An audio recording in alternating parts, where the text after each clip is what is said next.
Okay, what is up, YouTube and Twitch? CharlieWolfGaming here. This is Defenders of the Realm Top 8. Sunday night, it's the 18th of April, it's 8 p.m. All the United fans out there obviously feeling very good at United won by 2 goals, winning 3-1 against Burnley. So I guess we can all just sit back and enjoy the stream. It's going to be one of those epic streams, guys. I mean, we've got a stacked top 8, and by my side on the commentary desk, who I've now called the MacGyver of the FGC FTS Stabs. How you doing, buddy? Hey man, super chill, Charlie Wolf. Just glad to be here, and also super excited to see what this top 8 holds for us tonight. Any thoughts? I mean, we saw it unfold on Thursday evening. It started off with 18 people. We had 8 at the moment, 4 in the winner side of the bracket, 4 in the loser side of the bracket, and some big hitters here, as you saw on the holding screen. X92, Atrocity, Parasarama, Mr. Sol, Mr. Jivs, Dizzle, my Nizzle for Shizzle, Mastermind. I'm missing somebody and I don't want to miss anybody. But I believe there is one more. Mr. Sol is there. Mastermind, Jivs. Gosh, I mean. Word the Rebel. There we go. J-Word Audio, Word the Rebel. So it's going to be a stacked lineup, and I think we're going to start off with the winner side. I mean, we've got a few matches to get through tonight. This is going to be high octane stuff, guys. We're going to get straight into the matches. The moment these matches are done, the scores are going to be updated. We're going to get the next match underway. So we've already got Atrocity waiting in the Koth lobby, and just before we get Dizzle, my Nizzle for Shizzle, into the Koth lobby, let me just share with the audience what they can expect tonight. I think a lot of the guys are probably looking and thinking, okay, I can't remember exactly what happened on Thursday, but let me just have a quick reminder. So here you go, guys. Atrocity obviously making his way through Nemesis Organ Donor, through Lord Ngoni. Gosh, that was a match that ended up 3-1. He then went on to face X-Ray 92. Led X-Ray, or was down 2-0 rather, reversed 3-0 that, and he's made his way into the winners semi-finals, where he's going to face Dizzle, who took it 3-0 over Nevermore, and then 3-1 over Mr. Salt. So Dizzle looking pretty strong, and he's going to have to bring out his very best to get through Atrocity. On the other side, we've got Parasarama, who basically went through the bracket unscathed, taking a 3-0 over Forensic, taking a 3-0 over J Mysterio. And he's going to be going up against the random select specialist in Mastermind, who also took a 3-0 over Evo in winners round 2, and then went on to take it 3-0 over Blino in winners round 3. So that makes up your winner side of the bracket, guys. And then on the loser side, we've got Mr. Sol going up against X-Ray, and then to cap off the losers round 4, we've got J-Word Audio, Word the Rebel rather, going up against J Mysterio.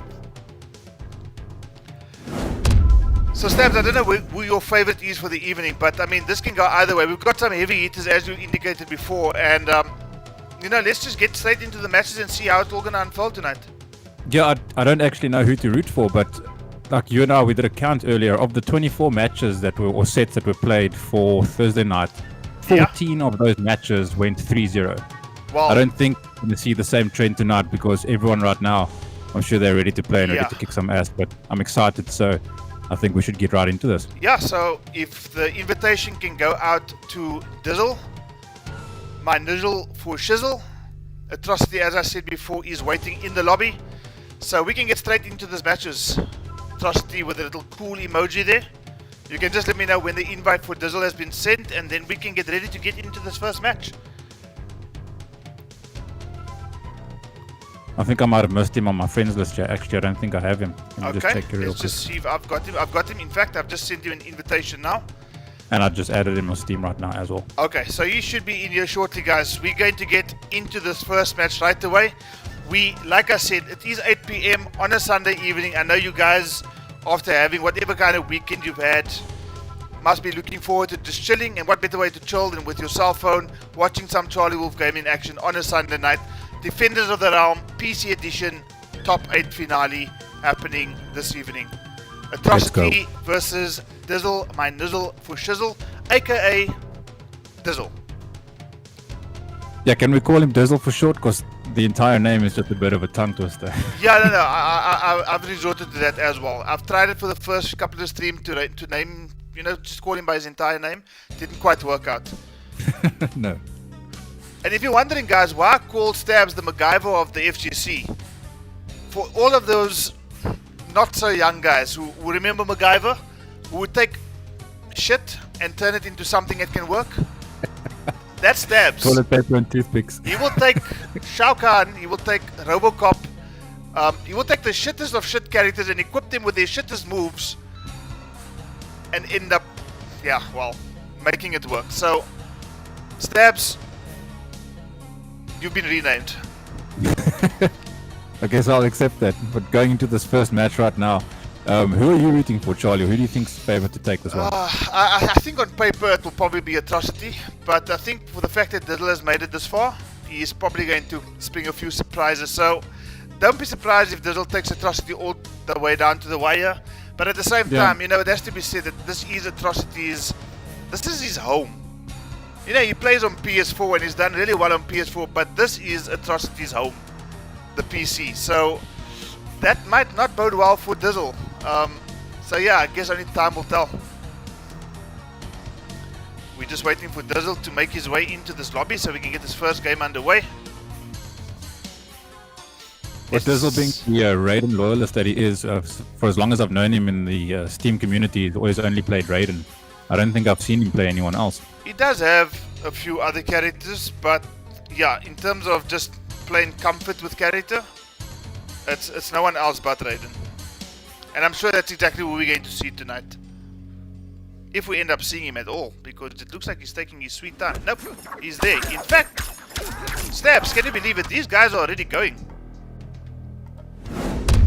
These guys are already going, so they're not wasting any time. So, without Dizzle further scoring ado, himself a nice 290 damage combo there. Got Atrocity in the corner. It's going to be a KB.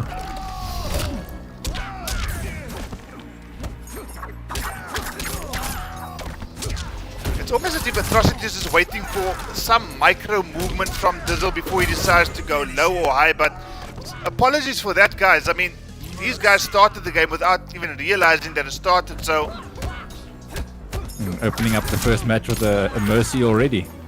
Well, Atrocity obviously feeling himself now, and it's probably going to end up with a Brutality here. Yep. Oh, gosh. Okay, so apologies there, guys. You missed most of the action in game number 1, but you have seen the result. Atrocity taking that first game against Dizzle, my Nizzle for Shizzle. That's a 10. That's Brutality, so that's 10. That's a 10. Okay, guys, so the evening's action has begun. And looking strong for Atrocity at this point already, so and like you said, we expected Raiden, we saw Raiden, and chances are he's probably going to stick to Raiden for the entirety of the set, surely.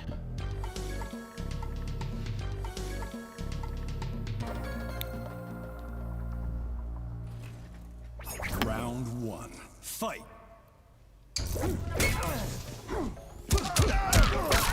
1-2-3 combo into the Kusari slam, already 27 or 20% rather. Flawless block read off of Dizzle's back one. Oh, and he's just going in full force here, not really giving him too much breathing room. Does land it down to KB though, with a decent combo conversion as well. Oh, he drops it and lands a KB of his own here, so unfortunately looking fairly comfortable for Dizzle, but 1 KB and an amplified fireball basically put him in a losing position for that first round of game number 2 here, Stabs.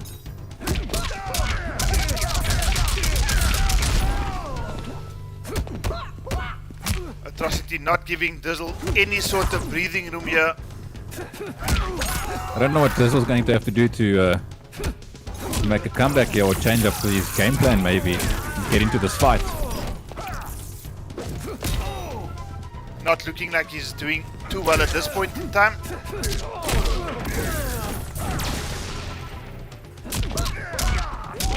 Letting go button there, just the wrong time.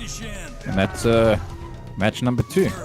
Yeah, it's kind of, well, not quite match number 2 concluded yet because he's decided he's going to give a second mercy in the set here.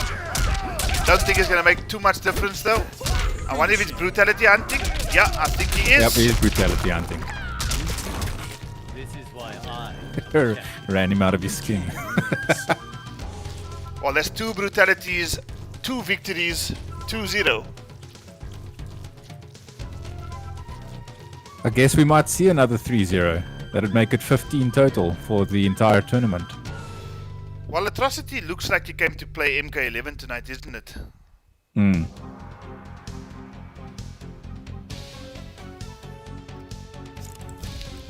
Electric slide. Liu Kang.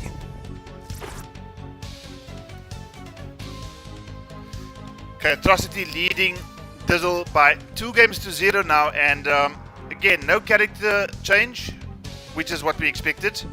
Still Liu Kang, still Raiden.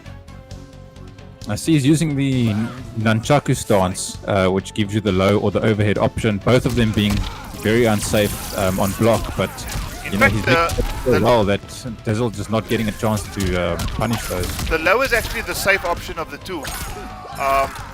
The overhead option, the overhead starting option is the unsafe one. But if he does decide to go low, I think it's something like -5 or -6, something along those lines. So you obviously give up your turn, but you definitely are safe. Atrocity making light work, trying to go for that back 2s, didn't quite connect. Dizzle trying to find his way back into this game, does land the back 1-2, forces the breakaway. Goes for the back 1-2 into the 1+3. Attempted grab there. And unfortunately, Atrocity guessed right and finds himself on match point. Atrocity doing really well in the punishes, yeah. He hasn't let anything slide from Dizzle's side.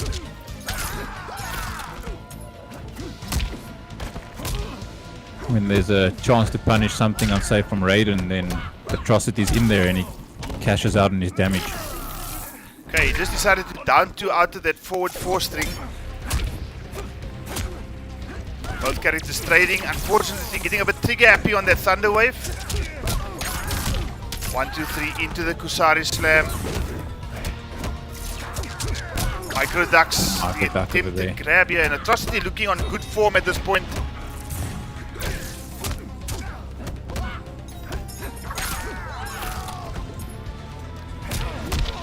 Okay, is he going to cash in on the fatal blow here? Yeah, he tried. Oh, no. But unfortunately, that's going to be another mercy, I'm sure. Nope.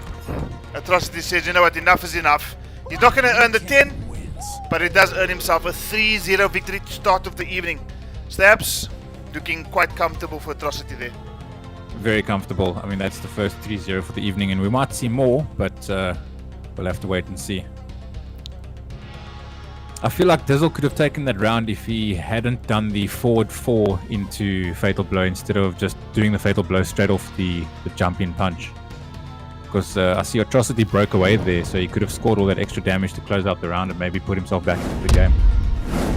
Yeah, he definitely missed an opportunity to close it out there. And I mean, I think with Atrocity having every intention to break away, it would have probably led to a bit more damage than, you know, just the Fatal Blow connecting without a breakaway. Because we know, having played Mortal Kombat for almost 2 years now, Fatal Blows break armor.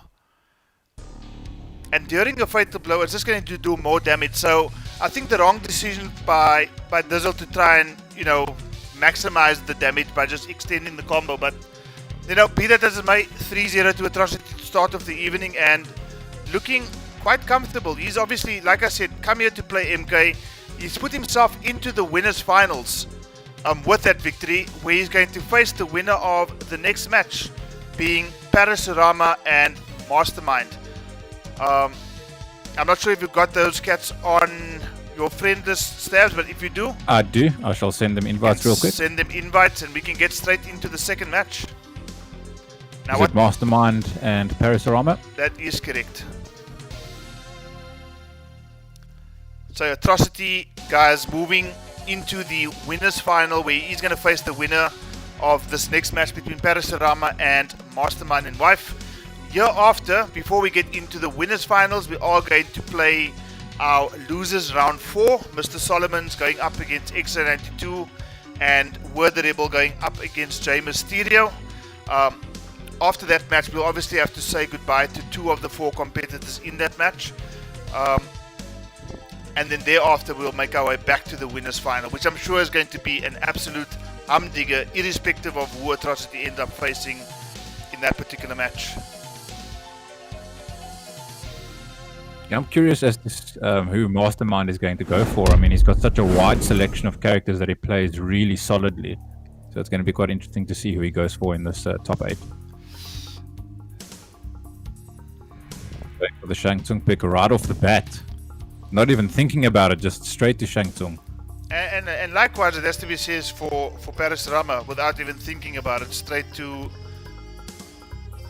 what looks to be Goku. infamous Liu Kang picked by Paris Rama. Looks like Goku. Him and I were playing the other evening, and we were commenting about how he looks like his Kang looks like Goku, or what's that guy's name from Naruto? Now, if you're talking anime stuff to me, I have no idea what you're referring to. Our Mastermind going up against Paris Rama. Just the raw reptile slide catching Paris Rama off guard there. Okay, so for some other reason, on the character select screen, Paris Rama ended up on the left of the screen. During the match itself, though, he ended up on the right of the screen. So I'm not sure what happened and how it happened, but here we are. Mastermind starting off very strong here. You see, Paris' variation name is even Son Goku. Well, there we go. I'm sure you know what you're referring to. And Mastermind coming out of the box really strong here. He's got Parry in the corner and just playing really, really well, and closes out that first round. Yeah, Paris is going to have to just think about how he's going to go about this game. Now, he's very capable of playing with any character he ends up transforming into, and this is just the nature of the beast here in Mastermind. Taking the game to Para, unfortunately, those animation frames there coming through and well, not affecting him too much. So transforms back into Liu Kang here, and Paris Rama in double quick time has surrendered that first game to Mastermind and wife. Very, very, very convincing showing there by Mastermind. That was very convincing. Very impressive showing there. Now, knowing Paris Rama, let's just give him a 10 because he's earned it. By all 3 people in the Koth apart from Mastermind. So, you know, Paris Rama is not going to be affected by that loss too much. We know him, we've seen him recover from worse situations than being 1-0 down, Stabs. Oh, yeah. And in typical Paris Rama fashion, he's just sitting back, thinking about it and saying, okay, what do I need to do? And the character that he's kind of lingering on right now might not be a bad pick, but he's gone for the Jade pick.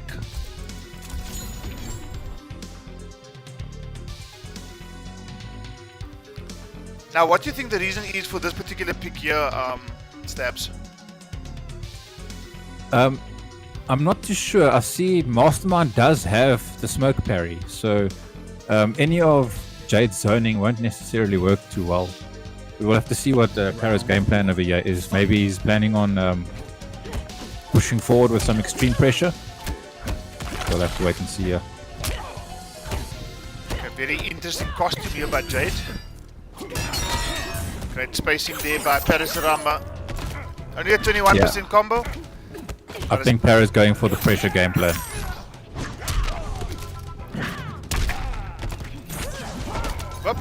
Now again, Mastermind's morphed into Jade, and he's very capable of playing with Jade as well. So I think that's probably one of the clever things that Mastermind has done in terms of selecting Shang Tsung, because we know he plays the cost. I mean, this is the guy who will random select in tournament setting. That's exactly right, Joe. And he's got an advantage with that. And Shang, I mean, just it almost like it synergizes with his playstyle since he's been random selecting for so long. With Shang Tsung's Soul Steal, he can, doesn't matter who you pick to play against him, he can just do exactly that, grab your character, and he knows exactly what to do. Paris Rama wakes up with a back 2 though. Little wiggle stick sends Shang Tsung to the floor. Para takes that first round in game number 2. Reptile slide. Reptile for KP3. Stabs. Exactly right. Can't wait, man. Can't wait. Okay, I'm actually confused who's who here, but there we go. I'm still a believer. KP3 will come out and Reptile will be in it. Solidly Might even be believer. the poster boy, eh? He might even be the poster boy for KP3. Mastermind doing one in That'd be second round amazing. here. But Para fighting his way back.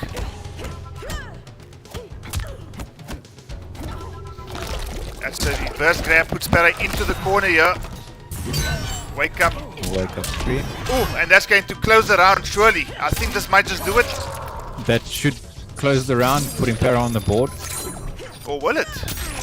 Yeah, no, it'll it be will. dead. It will. It will. That's dead. Finish him. So Para answering back immediately and saying, you know what, I've gone down in that first game, but as we said before this game started, your Stabs, Para no stranger to a little bit of adversity, but known to often come out on top at the end of it. So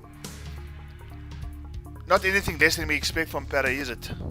Well, Para's got a very good pressure game with Jade. A lot of the times if you go into an online match against someone using Jade, you're expecting a lot of zoning. Yep. But Para he switches it around and he comes at you, full force, and you're not expecting it, and then before you know it, your health bar is just completely depleted. And I think what also needs to be said about Para's particular Jade is that I think since Mortal Kombat Ultimate Shang Tsung. has come out, every Jade player is kind of over-reliant on the Delia's dance.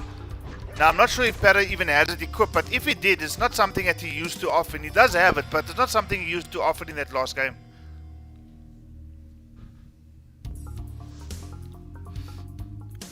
Mastermind, having gone down in that previous game, doesn't opt for a character swap, goes straight back to Shang Tsung, and immediately starts off with a soul steal. Believing in the Shang gang. I think it's a really good choice for Mastermind, like we said earlier with his random selection shenanigans. It's probably the strongest character for him right now because he could literally just copy whatever character you're taking and play your own game strategy or strategy against you.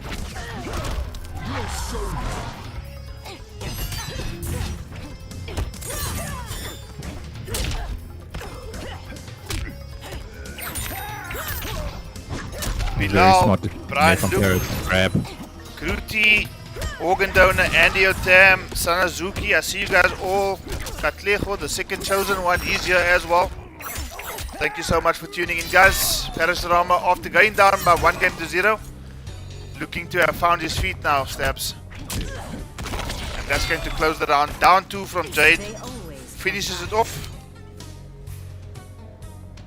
Round 2. Fight. Travis McCollin, I see you in chat as well.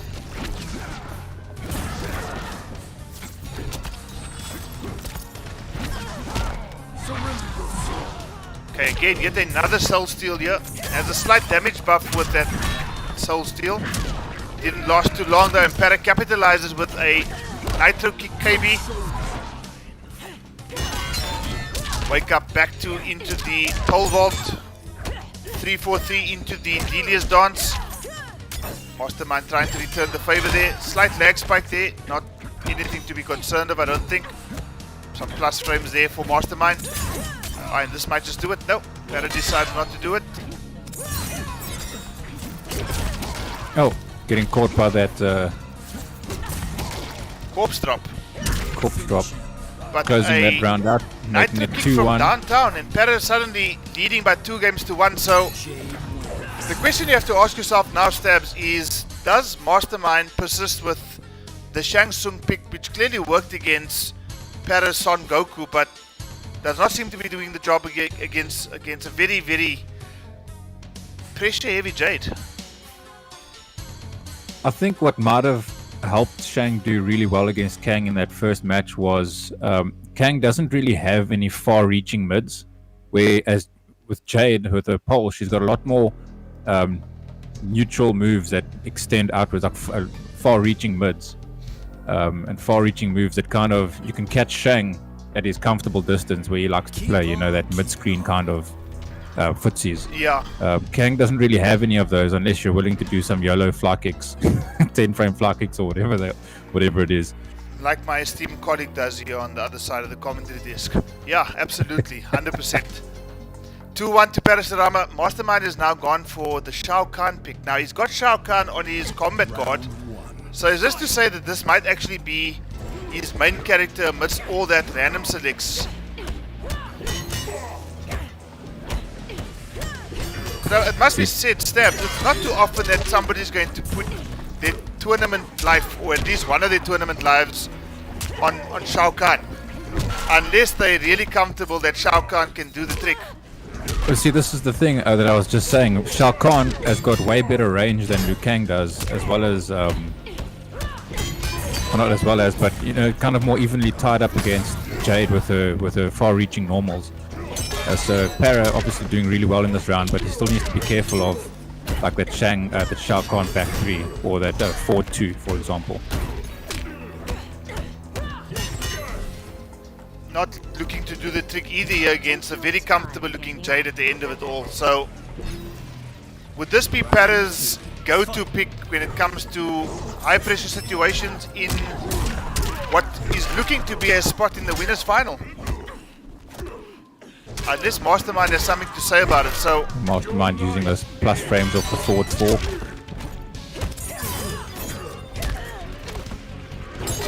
oh, wake up back 2 into a pole vault then. Making the read on that forward 4. And Now, one thing about Shao Kahn's back 3 is it's hella unsafe, but when it does connect, definitely a full combo opportunity there. Mastermind doing really well in that particular round. 1 down the piece now, still match point situation for Parasurama. So Mastermind really needs to think about how he's going to play this particular round to have any chance of staying in this particular, in the winner side of this tournament at least. Both these players still with their 2 tournament lives intact. Parasurama coming through there with a flawless block.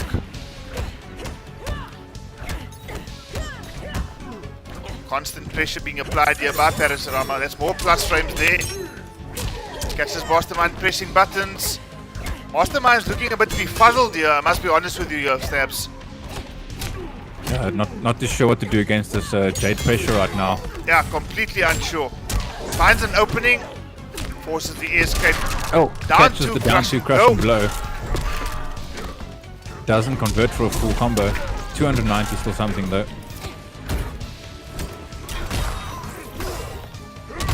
Catching him off guard with that down back 3. Mastermind applying some decent pressure in the corner here. Is he going to wake up Fatal Blow? Oh, and that's it for good. Mastermind. That is it for Mastermind in the winner side of the bracket at least. He's not out of the tournament yet, guys. But great showing by Parasurama at the end of the day. He's going to dish out the friendship here, surely. He's just the kind of player. That's always a friendship with Para. Always. So after that initial scare there against Mastermind, Parasurama going for the Jade pick and essentially making a clean sweep of Mastermind's Shang Tsung and Shao Kahn, the 2 baddies of MK. I think Mastermind might have wanted to make that Shao Kahn pick a little sooner. Because he definitely did a lot better against this Jade pick with his Shao Kahn than what he did with Shang Tsung.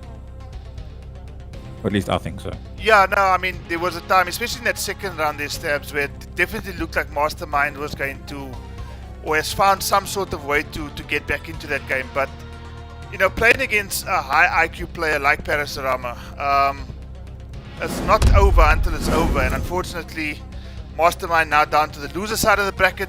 Parasurama advances for a spot in the winners final to go up against Atrocity.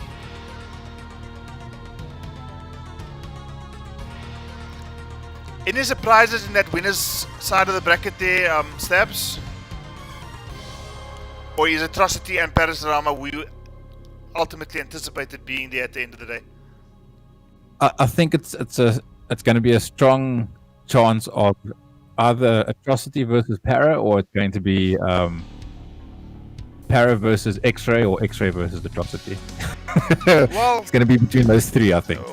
Based on what you're saying, it sounds like you actually have no idea. But besides the point. Besides the point. Okay, we are going to go down to the loser side of the bracket now, guys. So let me just share with you what that looks like. These two matches you see here, Atrocity and Dizzle, Parasurama and Mastermind have just concluded. Atrocity and Parasurama advancing to the winner side. Finals, but before we get there, we're going to go into our losers side of the bracket now. Mr. Sol going up against X-Ray 92, the Khan of Africa himself, will find himself in the loser side of the bracket, courtesy of Atrocity showing on Thursday, sending X-Ray down. So X-Ray has it all to do, firstly, to get over Mr. Sol. If he is able to do that, he will then have to go up against Mastermind, then go into the losers final, where he will eventually face either Atrocity or Parasurama. So Mr. Sol versus X92 taking place now. Immediately thereafter, Word the Rebel going up against J Mysterio. So Stabs, Invites have been sent. invites have been sent. I'm not going to miss too much of the action.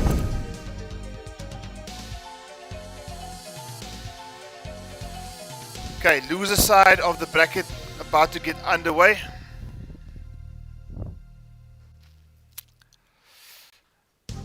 Now again, on paper you'll probably expect XO92 to come up tops in this particular match, but you know, Mr. Sol's the kind of player that on his day, you can probably go against the best of them.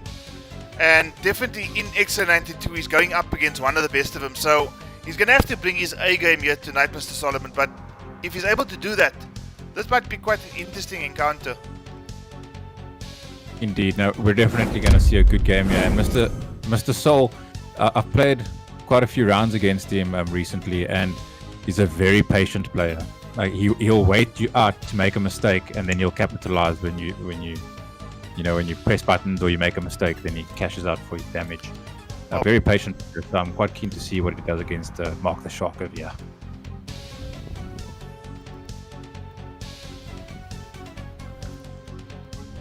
Going for the Kung Lao pick.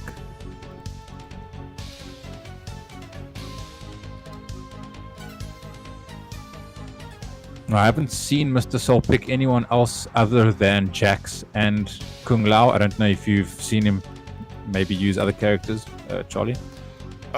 Jax, Jackie, Kung Lao seems to be his go-to picks. So the fact that you're seeing Kung Lao, from our point of view, nothing of a surprise. XA92 on the other hand is making me a very happy man tonight, because he's decided to pull out the bug. Let's see what is called this variation. This one will lay eggs inside you. Are you Well, that's trying to disturbing. make me Rather To make disturbing. room for more. You understand why I hate this bug? fight? No idea. No idea.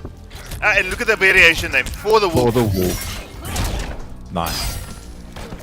Exa unfortunately sucking up to me is not going to guarantee you a spot in winners finals. Outworld But I'll take it for now.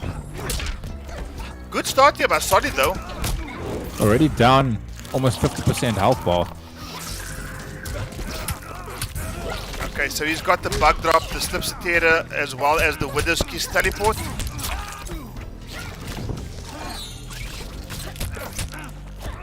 The water with that superior range. The half screen down one, or jump one rather. Good grab pick there by Mr. Solly.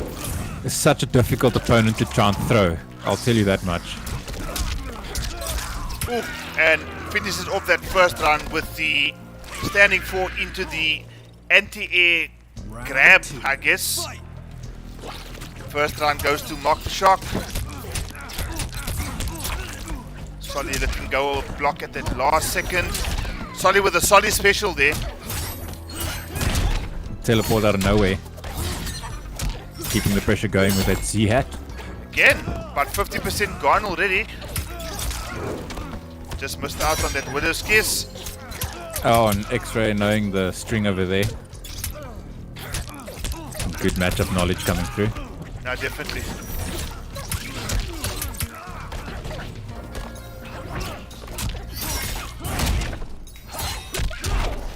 And Solly's scoring a full combo there into pressure with the Z-hat. 200 E4 damage, not too bad. X-Ray 92 here, basically one hit away from dead. Well, and Solly round. taking that second round there, so not overwhelmed by the opponent that he's facing, that's for sure. Oh, gets caught there with the forward 2-2. Full combo conversion, gonna probably end up forcing the breakaway. He does, but he does have that bug set up there, so Solly's gonna make the corner his home and he's fight his way out. And how much chip damage is that? I mean, that must be at least 10% chip damage just from that bug set up into that, what's that, Strip Subterra or whatever it's called. So Devora, probably not the heaviest of hitters in terms of damage output, but does just kind of claw away through your health bar. Oh, and this is going to be a combo continuation. Solly really not doing bad at all, but it's going to probably just have to withstand this final bit of pressure here by Mark the Shark. Oh. Getting a bit impatient there, and Mark the Shark's going to probably end this off with a brutality. No, but does end off with the back grab, and it's 1-0 to Extra92. Great first match there, Stabs. That was an excellent first match.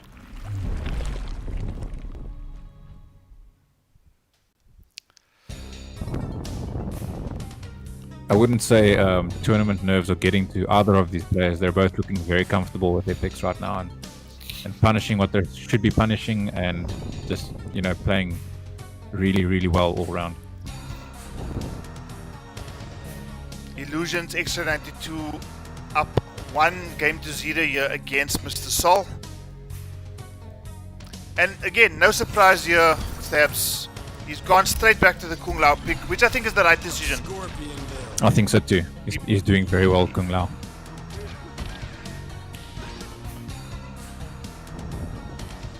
Sanazuki in chat saying Sol's is playing extremely strong. I have to agree with you there. In fact, Sol's playing like somebody who came prepared here, doesn't it? And I hope I'm not going to issue some commentator's curse here on Mr. Sol right now. Commentary jinx. Mark just continuing to pepper with forward ones and forward twos. Mark's just keeping Devora. Oh, and Solly aware of that ground eruption over there, or whatever it's called. You know what the move is called. I don't. I prefer just calling moved by whatever random name I can come up with.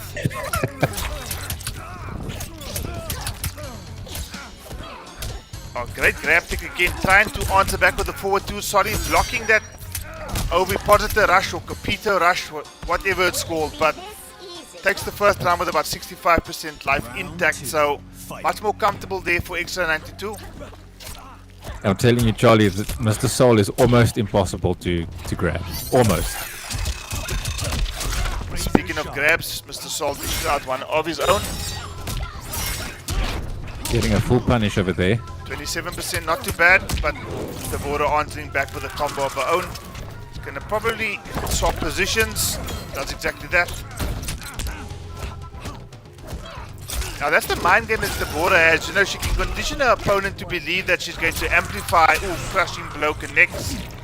She's going to amplify the Capita rush to keep herself safe, but you know, she can get away with stealing a turn even after an unamplified Capita rush, and that's the strength of this character, really. And second game, much more comfortable for Extra92 than what the first one was. So Solly with it all to the going down 2-0, one tournament life remaining.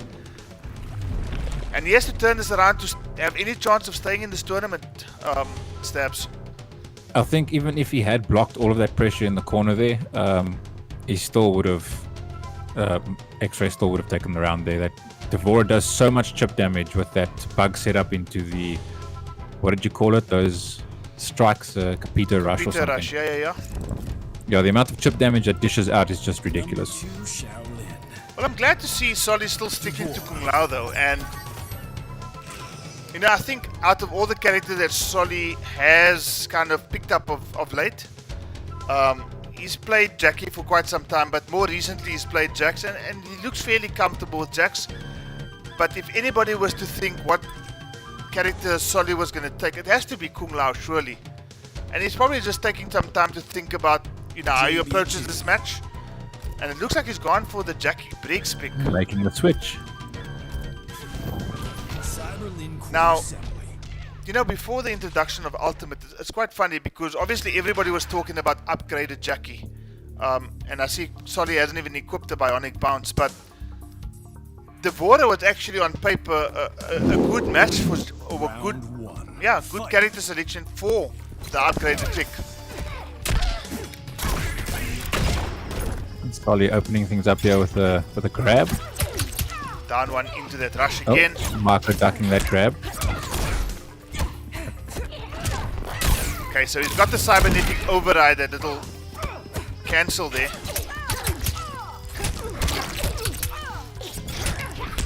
Jimba Mutali, I see you in chat, buddy. Killjoy Illusions, Killjoy, as well as 37 members of the Wolfpack watching this tournament unfold here to see who's going to be the defender of the realm. Guys, do not forget, if you do play on the PS4 and you are based in South Africa, please look out for Defenders of the Realm PS4 edition coming to you shortly from CharlieWolfGaming, as Mark the Shark takes that round to put himself on a match point stabs. Match point position here for X-Ray. Solly is going to go out fighting though, that's for sure. Cashing in with that 312 damage combo. Yeah, 30+%, not a bad way to start off a round against the border.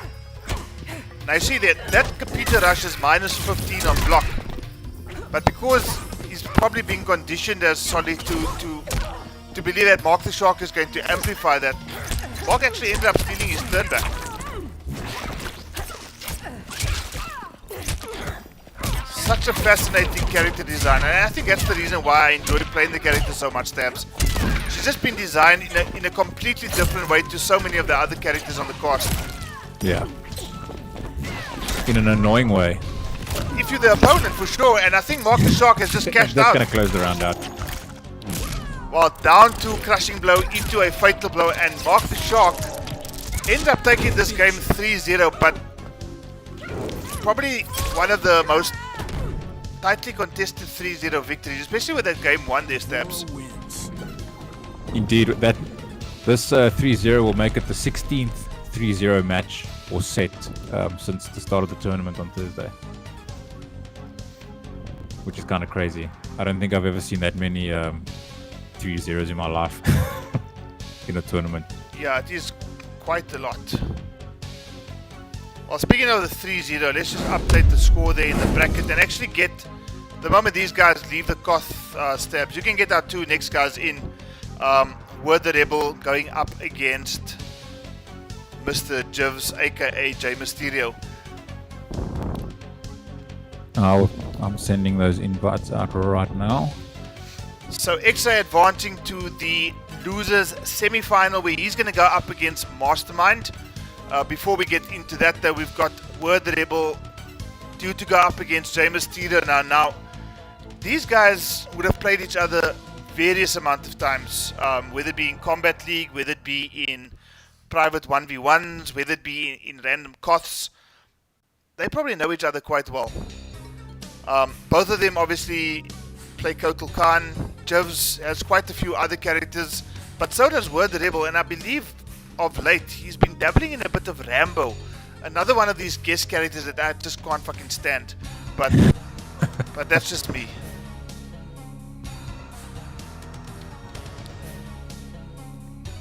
I mean, with J Mysterio, we might see a Frost pick, might see a Kotal pick, a Rain pick even. And he plays quite a vast, many characters as well. Well, J Mysterio is in the Koth lobby. We are just waiting for Word the Rebel. Mark the Shark taking a 3-0 over Mr. Sol. So unfortunately, from the top 8, Mr. Sol the first person to say goodbye. But, you know, not the first time Mr. Sol has found himself in the top 8 of a tournament. So, doing really well to make it that far. And I think it's just now who's going to win this next match between J Mysterio and Word the Rebel.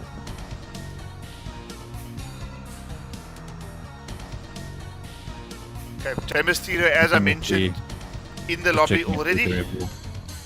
Yeah, I'm just checking if Word the Rebels got the invite. 'Cause I did send him one, but if I'll... Okay, he's got it, and he's busy joining.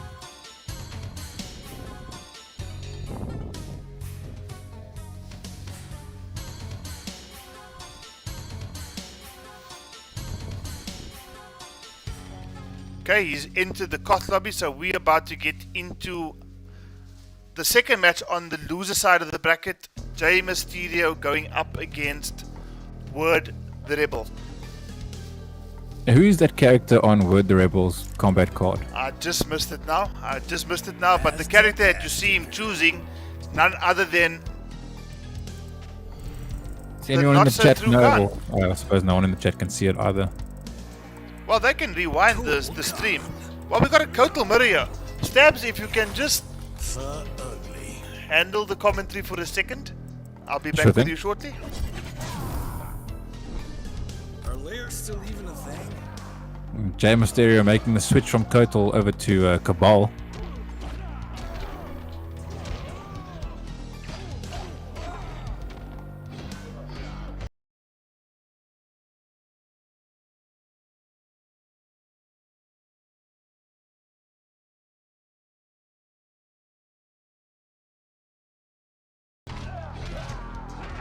See you guys in the chat joining us tonight for this awesome tournament. Jim Chori, we see you. Mr. Organ Donor, Nemesis Organ Donor, Travis McCollin, Gorney, Easy Stains, I see you guys. Welcome to the chat, man. Thanks for joining us tonight. Hope you guys are having a good time.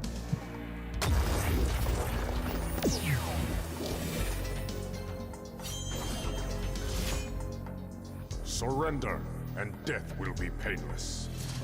See Polano in the chat as well. Why are you not on comms tonight, buddy? What's going on? All Black Dragon are culpable. Round one. Fight!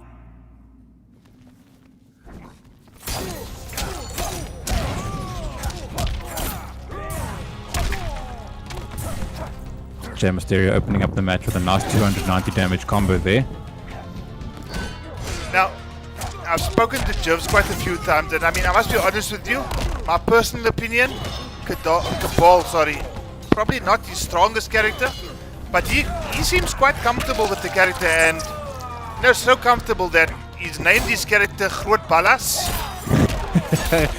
Groot Kabalas. Kabalas, there we go. And in a bit of a life lead here so far, I just decided, you know what, Stabs? I'm having such a good time, no better way than to celebrate this good time with an ice-cold beer while on comms. Oh, nice. You know, I'm going to ask you to cover for a minute so I can go get myself something refreshing as well. Well, sounds like a plan. Alright, I'll BRB. Ah, refreshing, huh? Refreshing as fuck.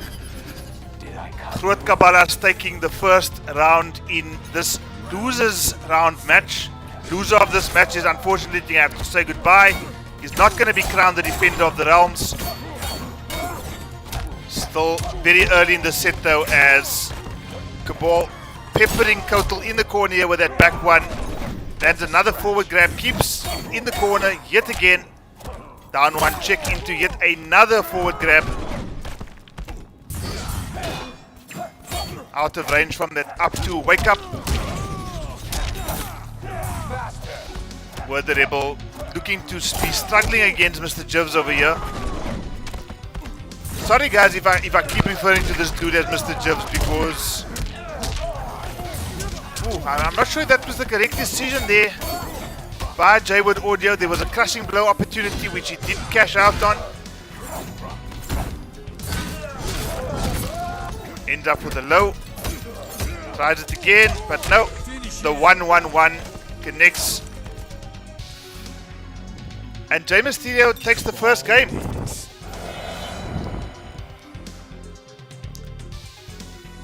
Obviously knows his opponent's character very well, being a bit of a Kotal Khan player himself, Jay Mysterio, and you know, I don't think anything that Jaywood Audio was going to throw at Jay Mysterio would have surprised him at all. If anything, my personal opinion is that Word the Rebel actually threw an opportunity to take that second round away by not cashing in on a crushing blow into potentially a fatal blow finish. But 1-0 in favor of Jay Mysterio. And we don't see a character swap yet. What did I miss? Jay Mysterio taking that first game by 2 rounds to 0.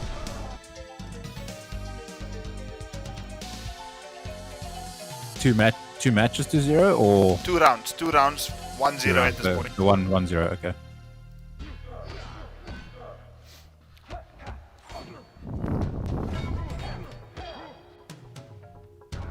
I see Forensic in the chat there. Hey bro, I'm still not sorry about that shank pick. Stabs and Forensic obviously both appearing in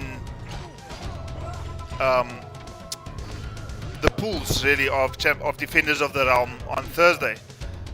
And I think you were 1 game away, Stabs, from actually making it into top 8 yourself, and unfortunately you had the unenviable task of overcoming a hurdle called Mark the Shark. Yeah, he used his Baraka, and man, that's a tough guy to get through. Yeah, no, for sure. He plays very, very well. But here we are, Round 1. Mr. Jivs with the X Factor going up against the fake Khan of Outworld. I'm just kidding, Andy. I'm just kidding. Crushing blow connects there, 26% damage. Gets the totem out, the damage buff totem. Down 3 into a forward grab.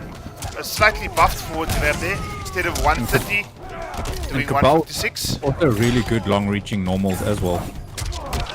And again, he doesn't opt to continue with that crushing blow opportunity there, so I'm not sure if he's saving it for a different situation, but he does get that very long sword cut. Oh, great spacing there. That's a decent combo there. It's going to do in excess of 25%. Again, just checking with that down 3. Flawless block there from Mr. Jivs. Matchup knowledge there. Oh, and Waiting unfortunately, for that.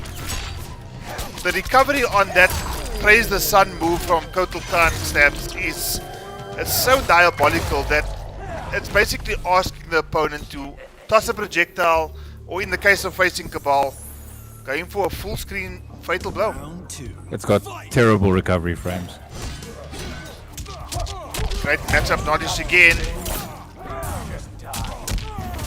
Oh, great restand there by Jivs.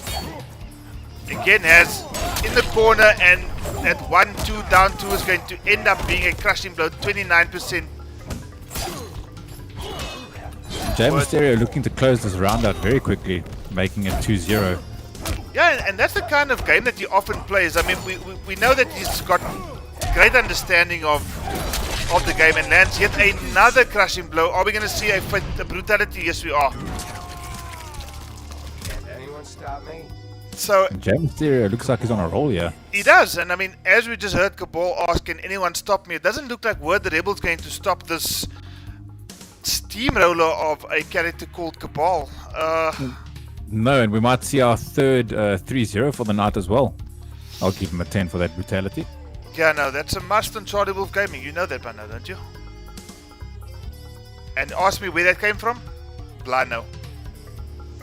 I think Blino actually gave up his spot on the commentary desk this evening to test your knowledge of CharlieWolfGaming protocols. I see you sent a message in the chat. I haven't read it yet. Beast mode.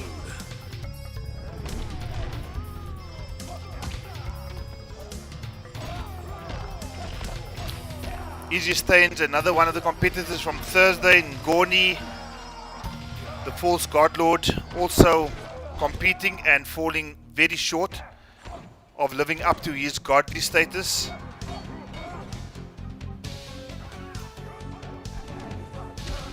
Mindless. Donovan in the chat, don't think we didn't see your little moment of toe fetish there earlier on with the Parasurama's Jade pick. Just a little disturbing. Yeah, no, that was a very interesting little situation there with not just the Jade pick, but also just the Vora's intro sequence is still kind of buzzing in my head, pardon the pun. But I want to lay my eggs inside him, my gosh. Anyway. That's terrible. It's absolutely terrible. Yeah. Oh, crushing blow opportunity for both, and Cabal wins that duel. And for his troubles, lands a 33% combo to start off round number 1 of game number 3.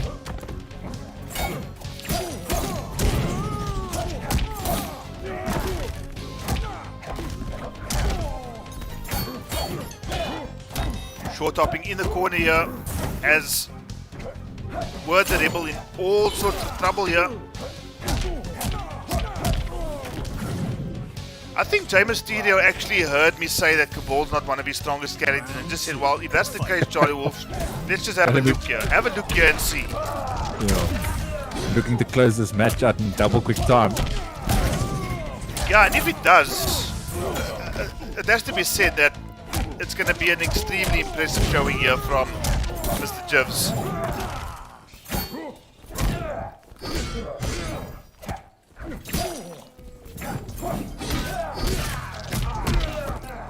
Word the Rebel not out of this just yet. Again, a combo 26%, just in excess of 26%. Oh, I think that might have been an input error there from Jivs. Unblockable connects here. Goes for the kitty pounce.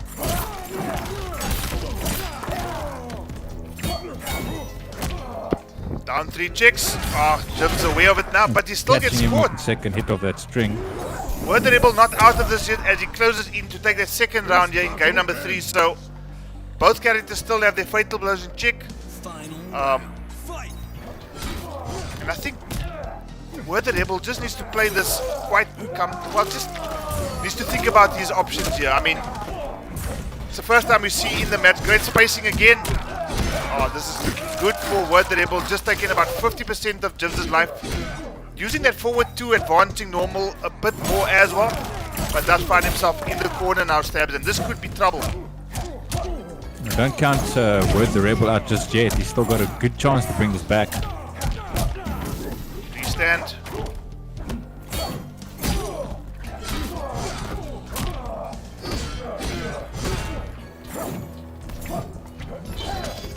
Okay, that's a crushing blow.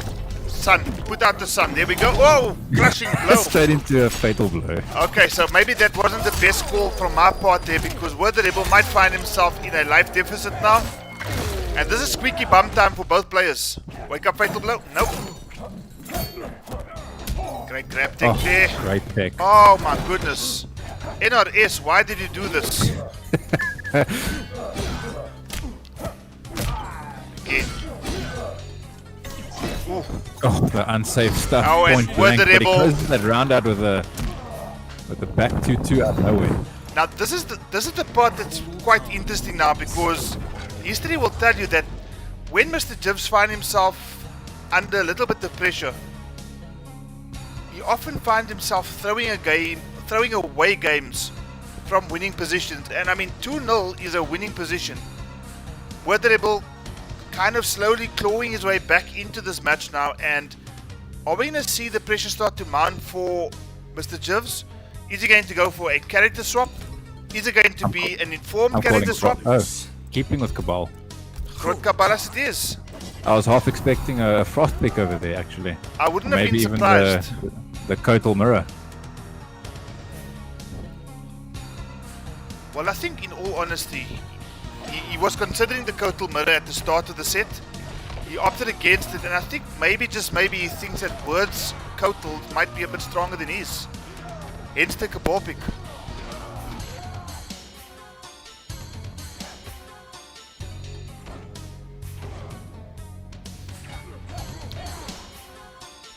Somebody's game is taking long to load, but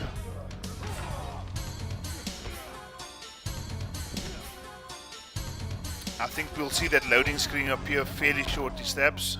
If you are starting to be a little bit worried, I don't think you need to be. Yeah, I'm still sure if I move my MK11 over to the SSD, it'll run better. I'm sure of it. It will load better. I don't know. I'm not sure about the running better though, but who knows. 2-1 in favor of J Mysterio. He's stuck to Cabal. And again, back to connects. J Mysterio obviously feeling comfortable with the Cabal pick. He knows he's got a game to play with, so if he loses this one, we might actually see a character swap from him. Yeah, it's becoming squeaky bum times here for Mr. Jiv, surely, because I think the more and more we're seeing, Word the Rebel rather,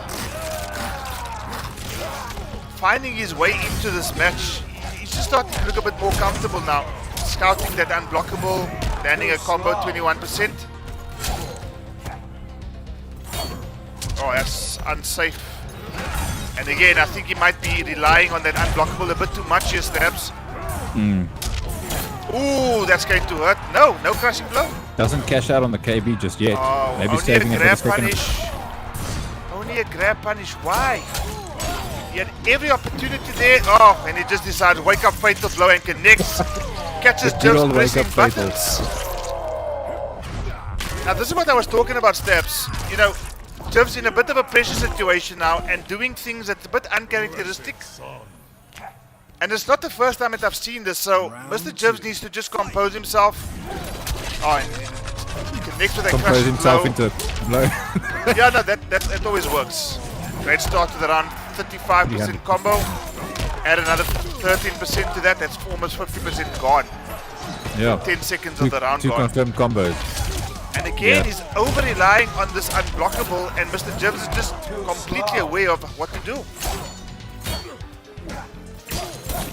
Back one into that Catching with the low. low. Another throw punish only. Again, unsafe there from Mr. Jivs. He's in the corner, he's under a little bit of pressure, but up twos and down twos into a round win. Finds himself now on match point. Is he going to be able to close it out now, Stabs, or is Mr. J Word Audio going to find his way back into this match?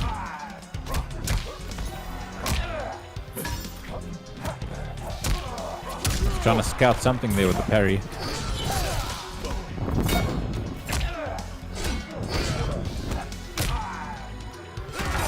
Connects this time. With the unblockable that time. Okay, he does force the breakaway, whether it was intentional or not 100% sure, but he does find himself without defensive meter. Jay Mysterio aware of the spacing over there, just backing up away from that back 2-2 from Kotal. And he's happy to do this all day long, because until your opponent can find a way around a particular strategy, you use it until it's completely used up. Yeah, and the recovery frames on that Praise the Sun move catching Kotal. Yeah, unfortunately not doing him any favors there, and Jay Mysterio ends up taking that by 3-1 and introduces Kotal Khan to the Texas Chainsaw Massacre.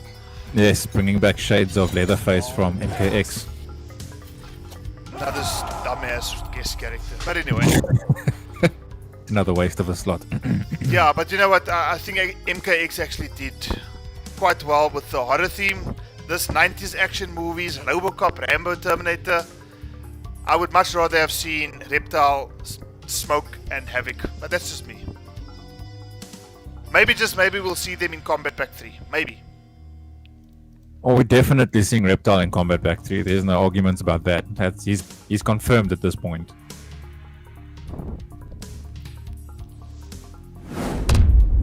Okay, guys, so that concludes our losers round 3. No, I lie. Our losers round 4. Oh, wait. Yes.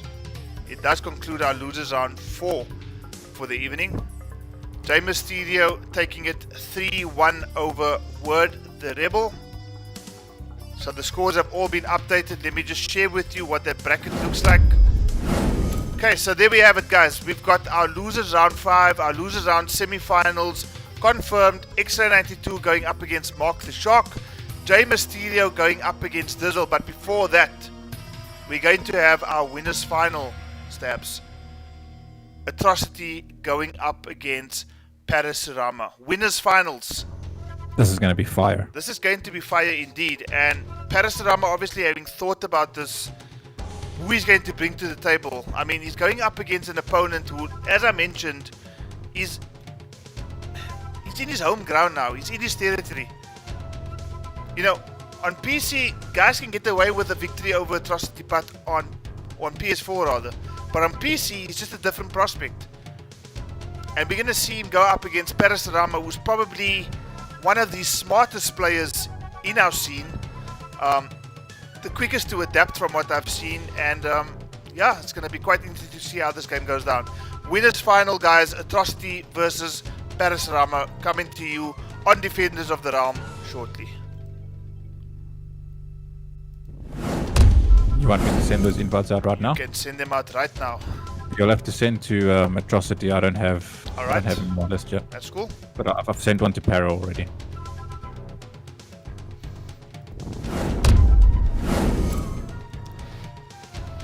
Okay, so Para's been invited. Let's just wait for Atrocity to get his invite as well. As I take another sip of my refreshment. What are you drinking? Castle Light. Nothing better than a Castle Light on a Sunday evening. Don't ask me what I'm drinking. I won't. I Oh, won't. Ross. Okay. That's Nothing better than an ice cold Eros on a Sunday evening, man. Atrocity in the chat, or sorry, in the Koth lobby rather. We're just waiting on Parasurama to join him.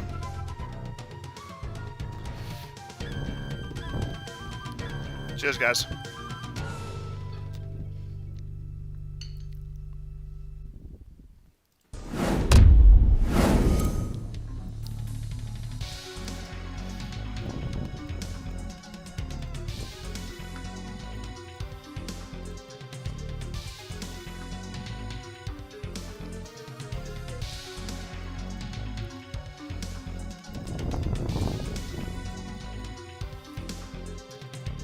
I suppose a word has to be mentioned, Stabs, for Extra 92, who's sitting on the loser side of the bracket, about to take on Mastermind probably soon after this match concludes.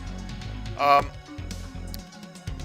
I'm sure he must be thinking to himself, okay, he's down to the loser side of the bracket, but not being out of the tournament, he probably has as good a chance as anybody to actually end up being crowned the Defender of the Realm here tonight. Oh yes. Quite keen to see how those matches go. We've got 2 matches still to conclude in losers side, don't we? We've got the 2 loser semi-finals as well as the losers final, which are going to happen immediately after this game. So, like I said at the beginning of the stream, guys, we are looking to have a high octane stream. We're not going to concentrate too much on breaks and all those things. We're going straight from one match into the next, and I mean, so far so good. We've got through, I think this is match number 5 of the evening already. Keep on keeping on. Parasurama versus Atrocity. These guys, no strangers to each other either. Are going for his Jade pick. Of course, Atrocity going for his tried and tested Liu Kang. How can I prove myself to Kitana? By being strong enough to defend her. Haven't I proven this already? Round 1. Fight! Okay, so Parasurama sticking to the Jade pick. Armor broken. With 310 damage. 31% to start off round number 1.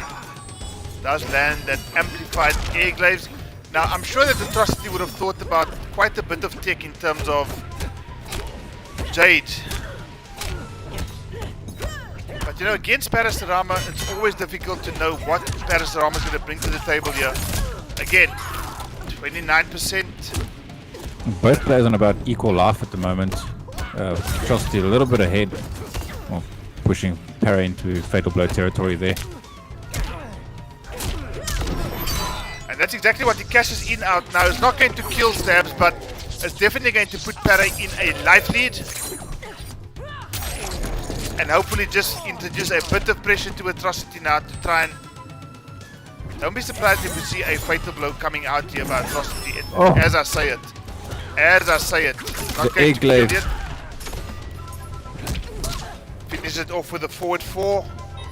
So The egg glaive saved him from that fatal blow there, but Atrocity still closing out the first round. Down 2. Oh, just missed that back 2 though.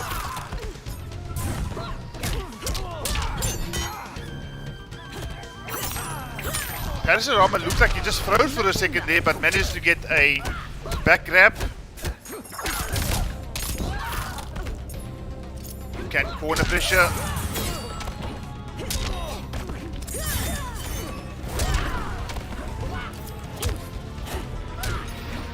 Grab tech there. Oh, are we going to see a fatal blow cash out here? Nope.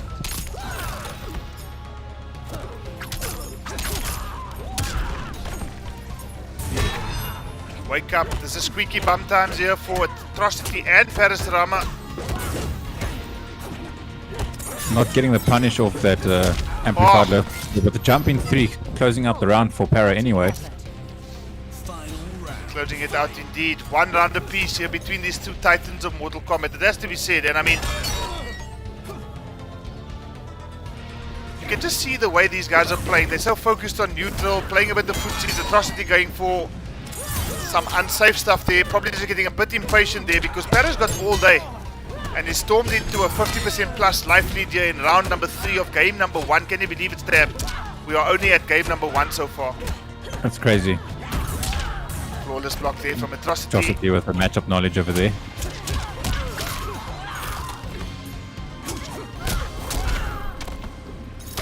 Oh.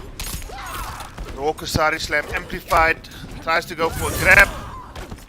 Oh, both these players about equal on life right now. Both playing extremely strong, but he cashes out on the fatal blow, and that's going to close the first match. And a great first match. I mean, I'm not even sure how to grab, stagger, repeat. Okay, that's what we go. Grab, stagger, repeat against wickets. Okay. Finisher. If I remember correctly, on Thursday evening, didn't that say grab, stagger, repeat? Something like that, yeah. And I was thinking, what is grab, stagger? I thought it was like maybe a lead singer in a metal band or something, but grab, stagger, that's what it is. While Atrocity leading now by 1-0.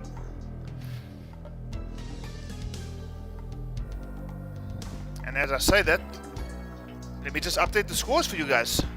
But both Para and Atrocity are playing very solid MK right now. They are indeed. Both punishing what they should be punishing and not making too many mistakes. Both playing really, really well. Jim Chori saying in chat, yeah, high level MK.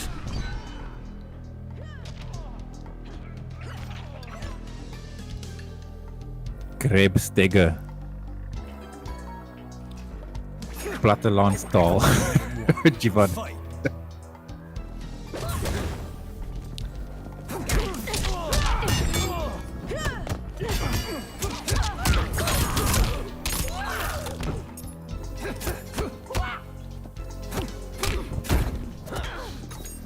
Backward grab connects there.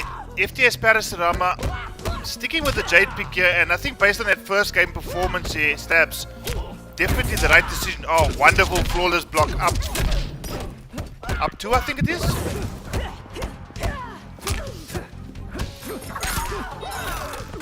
Atrocity with another grip. And another grip. And another grip. Guys, I think we should start our own lingo for Mortal Kombat Africa edition. It's no longer called a grab, a command grab. It's now called a command grab.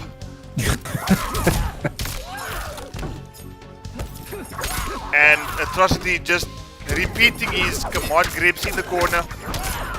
Nah, that sounds a bit odd, guys. Oh, great short top over grab attempt there, and 37 members of the Wolfpack have just witnessed some high-level Mortal Kombat action coming out here from Atrocity in particular in this game number 2, and just piling on all sorts of pressure here in the corner, and lands an amplified projectile, dishes out the mercy. Are we going to see brutality hunting? We are indeed. Rips out Jade's jaw and says thank you for coming. But if that has not convinced you that I'm able to be with Kitana, then I don't know what else is going to do.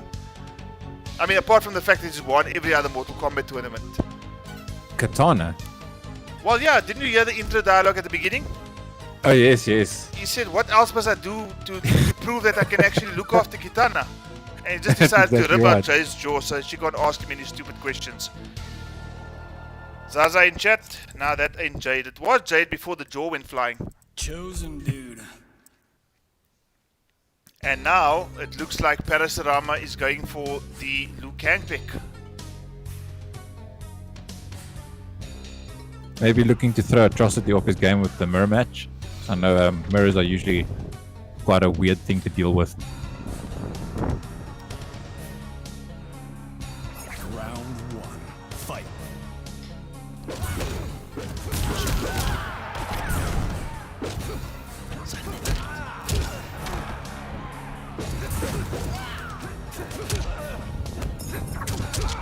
Oh, interrupt there.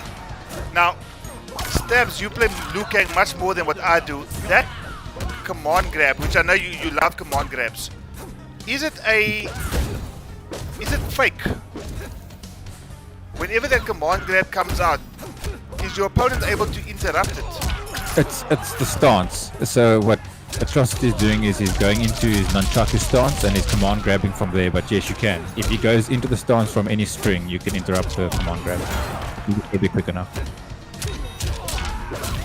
But I suppose your mind game with Liu Kang is to decide when you want to bring out that particular stance.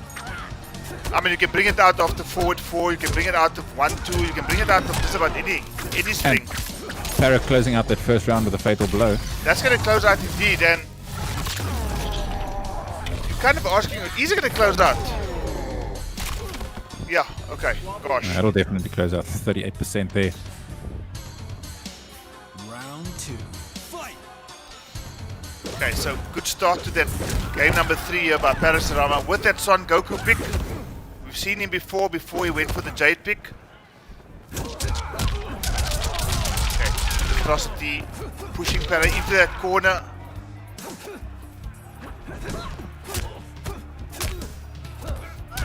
Great grab tech there. Great anti-air from Atrocity. What is this dude smoking? 40 members in chat right now, guys. Thank you so much for supporting it tonight. Really do appreciate it. Hope you're enjoying the MK action. According to the chat, some high-level MK action. And again, we see just a wonderfully timed anti-air there coming through from Atrocity. Finds himself, Stabs, am I correct, on match point? That's 100% correct. Also, Atrocity with that matchup knowledge against the Kang with the teleport. What's it called? Dragon's Gifts, I think? Ooh. Jumping into the air with the overhead teleport and kicking him out. And here's just some of the difference you can see coming through from Atrocity when it comes to playing on PC versus PS4, because he just looks in complete control of his character here, doesn't he? Well, I've never played against him on PS4. I think I've only seen him once in a PS4 tournament before, so you'd know more about that than I do. Does he seem more comfortable in the PC scene, or? Completely. And I mean, this is where you can really gauge if he is more comfortable, because he's not playing against any player. He's playing against one of South Africa's very best in Parasurama.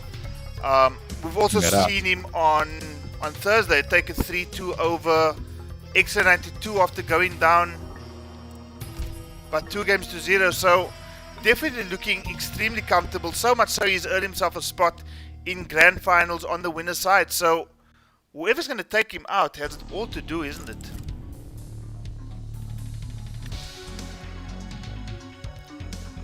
I've still got what's it, 2 matches in losers to conclude before losers finals, and that's between what's that, Mr. Oh, let me check the bracket here. I can't remember now. Well, I think we've got X-Ray 92 going up against Mastermind now. Para having been sent to loser side of the bracket by Atrocity, he's guaranteed his spot in the losers final. So we've got 1, 2, 3, 4, potentially 5 matches left for the evening, guys. So we'll start off with X-Ray 92 going up against Mastermind, followed immediately by Dizzle going up against J Mysterio. So invites are on their way out. Mastermind versus X-Ray 92. Now, we saw Mastermind going down 3-1 to Parasurama to end up in the loser side of the bracket. He's now going up against X-Ray 92, who pulled out the Devora pick, to my delight, and ended up taking a 3-0 over Mr. Sol. So, are we going to see the Devora pick again? Or are we going to see a Baraka or a Noob Saibot or a Kotal Khan or a Spawn Or any one of the many characters that Illusions Extra 92 plays. Oh, it could be anyone. And he's got an excellent noob Cybot as well. Unbelievable noob Cybot. Unbelievable. Okay, this match is about to start, guys. X-Ray 92 going up against Mastermind and Wife.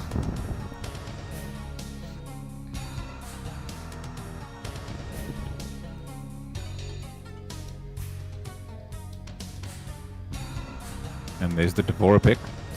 Devora pick going up against a Kung Lao. Now this, I must be honest with you, is a surprise. I'm not sure if it was a random select or if he actually chose Kung Lao. I didn't see that either now, but of all the characters I've seen Mastermind and Wife play, I haven't seen his Kung Lao, so I have no idea what to expect here. Well, he's got the 2-slot spiritual guidance move equipped, as well as the Ziat.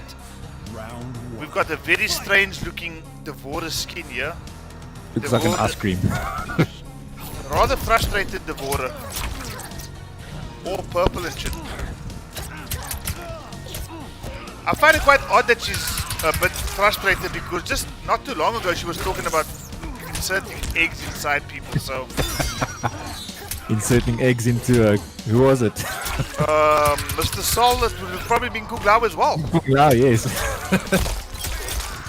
Devora clearly having a bit of a interesting Kung Lao. But doing extremely well so far. Standing one into the back grab. Isn't the standing one like plus 10? One block? No, not at all. I think it's plus 1. Plus isn't one, it? plus 1. Will it be this easy? Round two. Fight. Cheddar, I wish that was true. If that was the case, I would actually go on a date with Devora.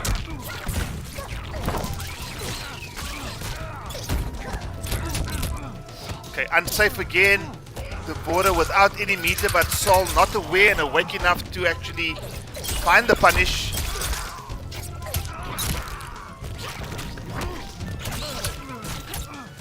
Ooh, down to crushing broken necks. 35% combo coming through from Sol, going into the back grab. From who? Oh, sorry, you are from Lao. From Lao. Yeah, this is the thing though. I think his Lao has the same skin as Mr. Sol's Lao. Oh, but just misses that fatal blow. Breakaway saving him from that fatal blow, then closing up the round with a down one, good old down one. Yeah, the humble Punani punch. That's what it's called. Final round. Fight. Okay, being countered there.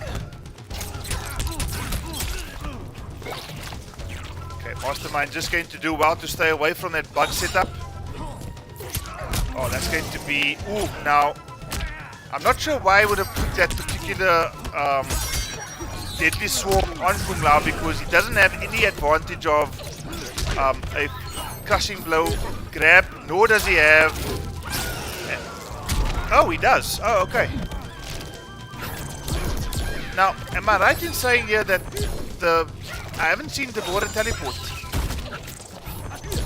No, I haven't either. Okay, so he's got a different version. Ooh! Fatal blow out of nowhere. To what he had the last time. Putting Devora into life alert here, looking to close his round out. Mastermind. Ooh, and Oh, I that's think unfortunate. That's unfortunate, yeah. Whoop! You think that was an input error? I think he might have wanted to just go for the close one rather than the mid-screen one. And I don't play Kung Lao, so I don't know if that low spiritual guidance move is actually safe on block or not. But yeah, didn't connect, and as a result, Devora just landed the grab punish into a brutality, into scoring a 10. Yeah, I'll give a 10 to that. Although the after image over there is rather disturbing. You know what, sometimes I look at this whole situation and I think to myself, you see that right there? NRS knew exactly what they were doing. Well, let me just take a sip of my Oros here. Throat's feeling a little dry after seeing that. I'm good though.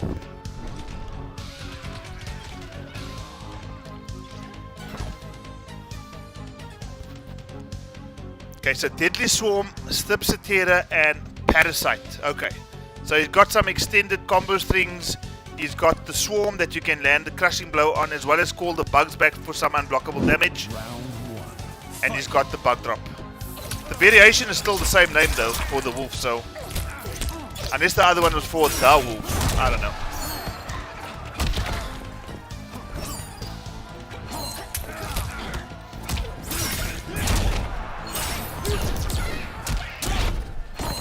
Oh, 29%, Yeah. 28% rather.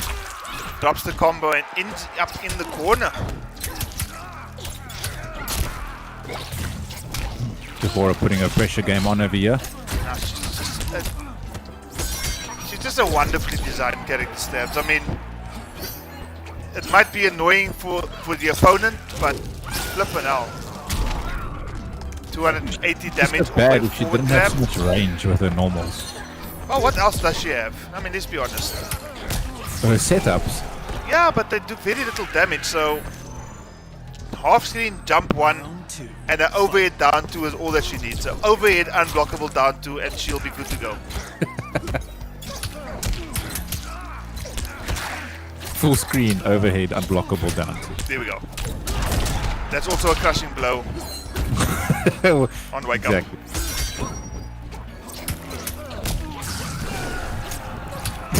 On Wake Up.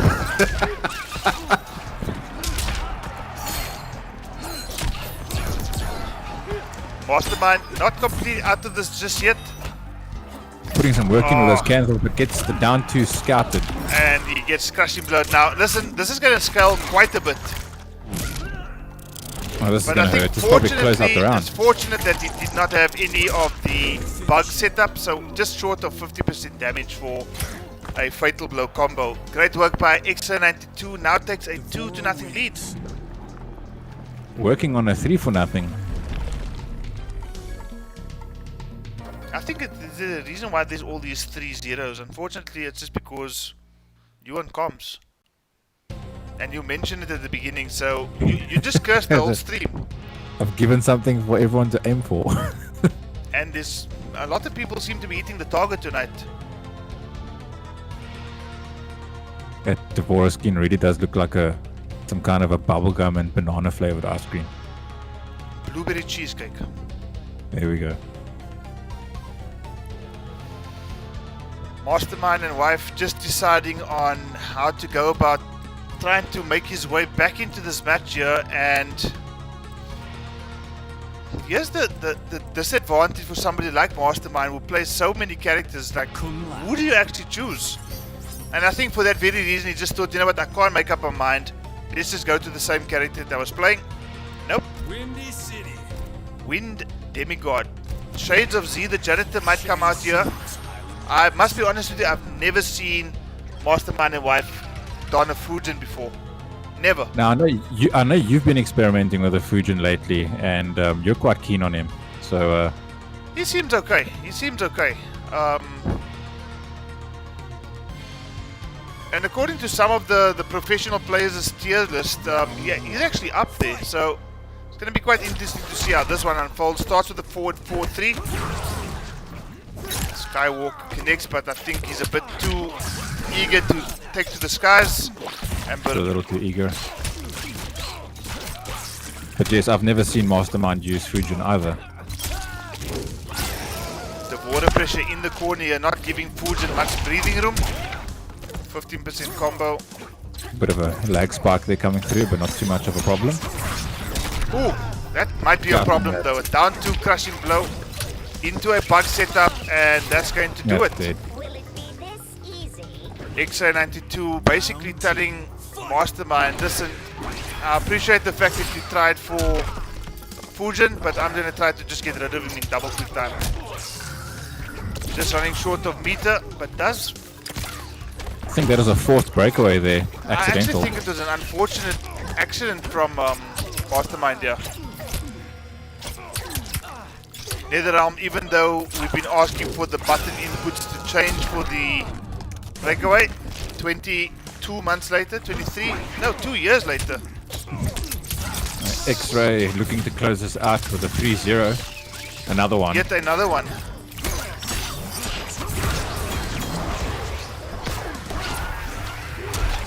Mastermind fighting back here.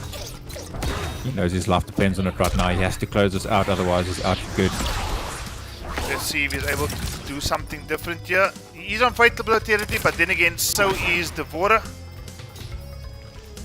And I know X92 would have probably had this matchup experience playing Fujin quite often, simply because he would have played with Z the General. Oh my gosh.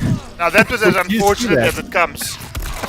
And unfortunately for Mastermind and wife, he says goodbye. His tournament life is over. X92 advances. There's only one of two possible situations there. Is that X-Ray either read the slide, or that was completely by accident that he went over the top of the slide like that. Listen, as wonderfully gifted a player as X92 is, that was a fluke. That was a fluke. They just discovered some hidden tech. Yeah.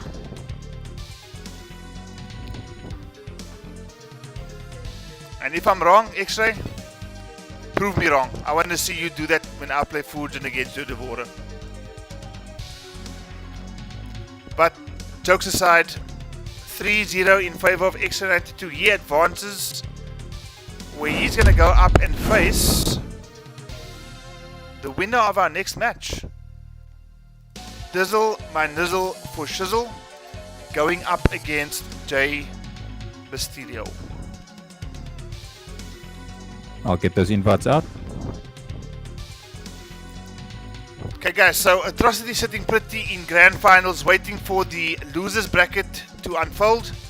So far so good for X92, who's into the losers semi-final. He's going up against the winner of our next match, Dizzle, my nizzle for shizzle, going up against Jay Mysterio. Now I know we'll probably see a Raiden pick from Dizzle. Yeah. Who do you think Jay Mysterio is going to go for? I wouldn't be surprised if he ends up going for a Frost pick. He's so dangerous with Frost, and I think he might just want to surprise Dizzle with the Frost pick. Yeah, I've been calling for a Frost pick since the start of the stream this evening, and he hasn't gone for her just yet, but we might see her now. I'm not sure. Unless he's saving her for maybe his match against X-Ray if he takes this round against Dizzle. I don't know. And I mean, Dizzle had such a strong showing on Thursday. I'm sure Mr. Jibs would have looked at that and thought to himself, you know what? I can't take this dude for granted. Has anybody appeared in the Koth yet? Yes, we've got Dizzle in the Koth at the moment, just waiting on Jay Mysterio to accept the invite. Jivs, don't let me DQ you. You might change your name.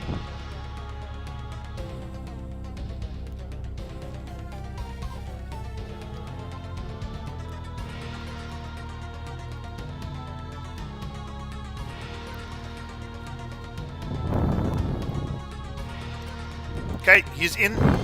We're about to get this match underway. Losers quarterfinals here. Jay Mysterio going up against Dizzle, my nizzle for shizzle. I'm not sure if the guys are going to be able to hear me on stream. Do not piss this guy off. Yeah, we can. Well, I can hear you. But if somebody can just maybe make mention of the fact that whoever wins this match needs to stay in the lobby where they are going to face X-Ray 92. Raiden, electric slide, Raydude, 1.2. I'll let them know in chat real quick. Thundercat, Raydude, Raiden, Raydude, Thundercat, 1.21 Raydude. What is he doing? Oh, okay, I see. He's actually calling for Dizzle to choose Raiden.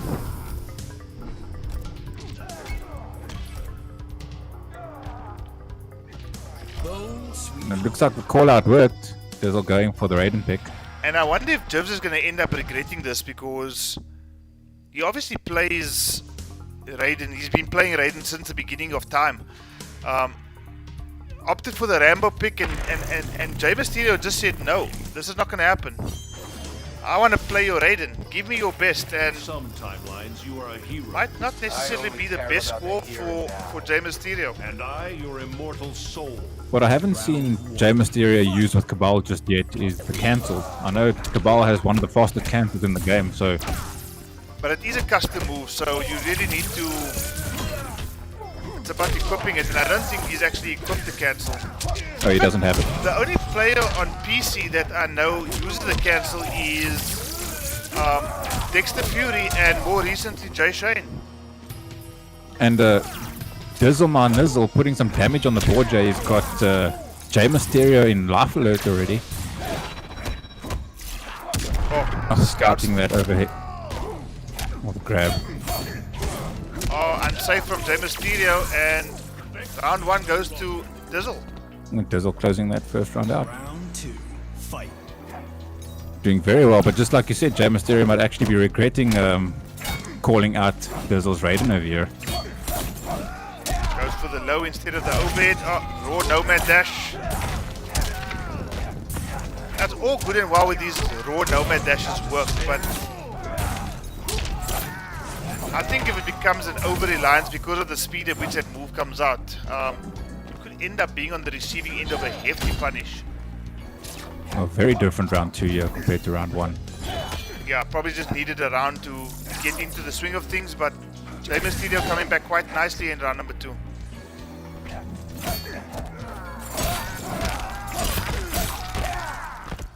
Looking to close this second round out to put himself on the board.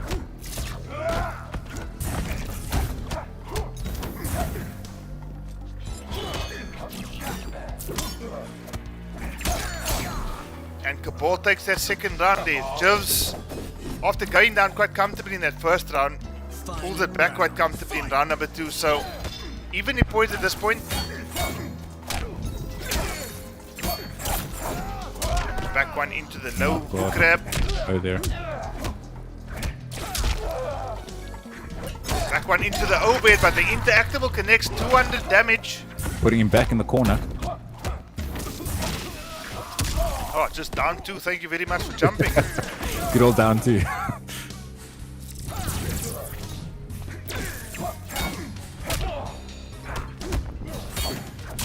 Thunderwave connects. 29% coming through from Dizzle. Oh, connects from the furthest possible position. Are we going to see a wild fatal blow coming through here? No, Oh, we and are catches not. him with the Storm Cell.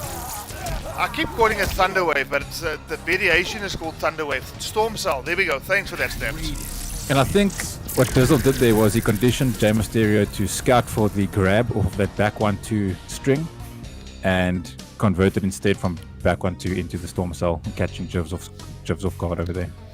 Or Jey Mysterio. So Jey Mysterio probably thinking to himself now, why did he actually call out? Now, I'm sure he would have done much better against Dizzle's Rambo. I haven't seen Dizzle's Rambo, and I don't know therefore what he's capable of, but I've always seen Dizzle as a Raiden loyalist.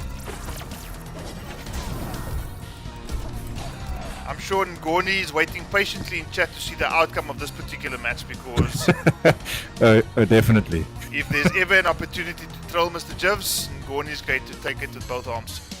You know we'll be hearing about this if Jiv doesn't make it through. We'll be hearing about it until the release of MK12 for sure, for damn sure. And that's after Injustice 3.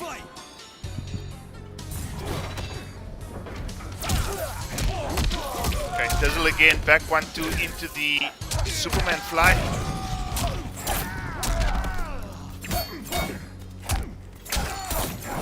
Again, back one into the low. Wake up from Dizzle. Back 1-2 into the Storm Cell, forces the breakaway.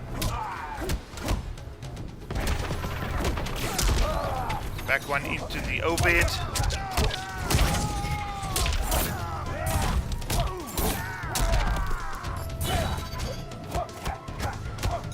Are we gonna see it? Are we gonna see it? Nope. Not see it yet. Oh, he actually... Oh, well, I'm lost for words here, Stabs. I'm lost for words. This fatal blow might not kill. It's gonna kill. No, Yeah, it'll kill. It's going to kill, and I think the good news for Dizzle is that's now out of the way. Fight! It is, so he doesn't have to worry about it now for the rest of the match, but he needs to get himself onto the board now for a match point or round point. Rey Mysterio fighting back here. That's the Looks like backward grab that here. first round might have rattled Dizzle a little bit. Got an opening now, does Dizzle.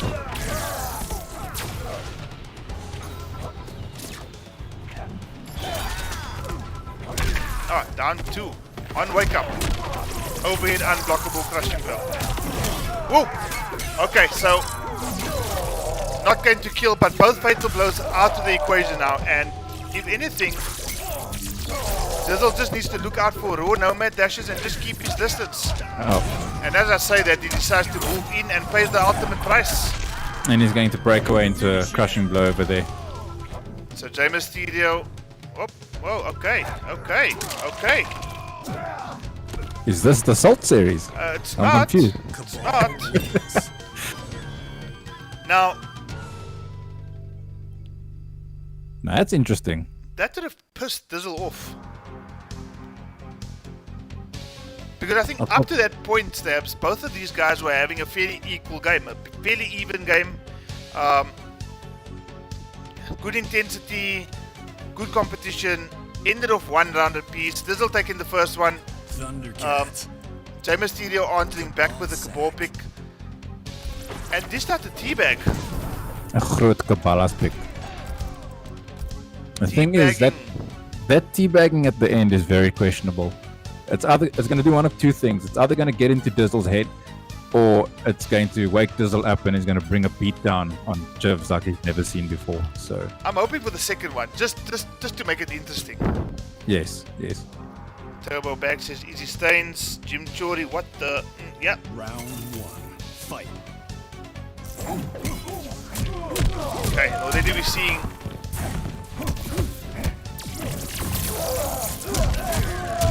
Dizzle. Oh, again, draw nomad dash, and it works. It's because it's so quick. It is so quick. It's very difficult to block against that. Is it worse than some Unless zero you're- slide? Unless you're hammering on your block button, it's very difficult to react to. Well, as we say that, Because I said it, he reacts to it.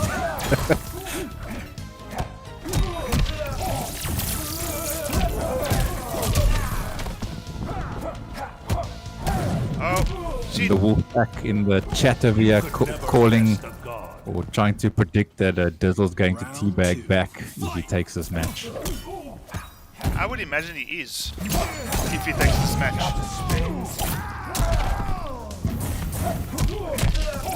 That's going to hurt. This is going to hurt. Full combo, 304 damage. Into the overhead. Delayed wake up there, and Jivs connects into a full cabal punish. 30% plus. Answers back.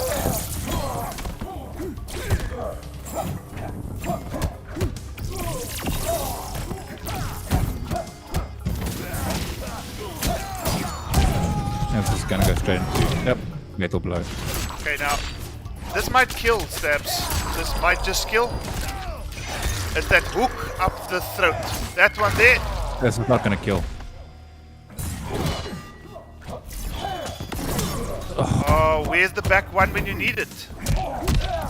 This is going to kill. Oh, no, it doesn't. Oh no, he could have had that. I think if he had gone into a string that would have depleted his defensive bars, he would have taken the ground. Okay, so he still has his fatal blow in check. 1 game apiece, 1 round apiece. No crushing blow. Plus frames on net forward 2. Scouts the storm cell this time. Only gets a 1-1 combo punish.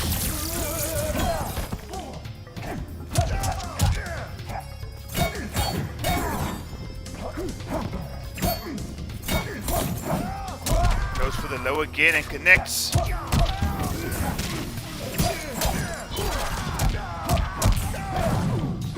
Ooh, just wake up down Raw to. down to.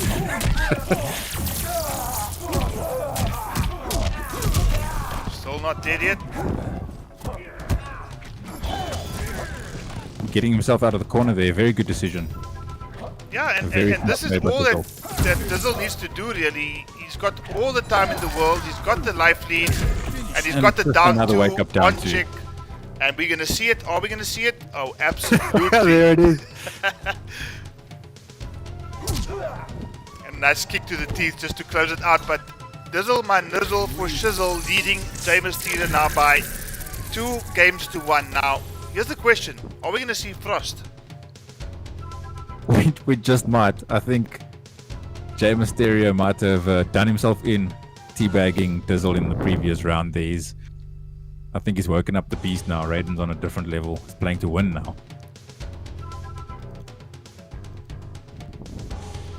Well, as we've seen, 1.21 gigawatts. Jay Mysterio go for the odd raw nomad dash. We've also seen Dizzle go for the raw wake up down 2, which he's actually 2 for 2 on that Dizzle particular move, because it just seems to be working for him. So he's either able to read him like a book, is Dizzle, or he just happens to mash it and it ends up working. The Bear 72, Lito Charlie in chat, Fatima, I see you as well. Organ donor, Easy Stains. Jay Mysterio thinking, what do I need to do here? He goes back to Keeping Fruit with the ball. Cabaras. So his tournament life on the line here, and I must be honest with you, Stabs, I've said this at the beginning. I've played this man's Cabal a few times, and me personally, I'm not overly impressed. So he's putting his entire tournament life on the line with a character who I believe is not his strongest. Is he going to be able to prove me wrong, or is Dizzle, my nizzle for shizzle, going to earn himself a spot in the loser semi-final to go up against XA92?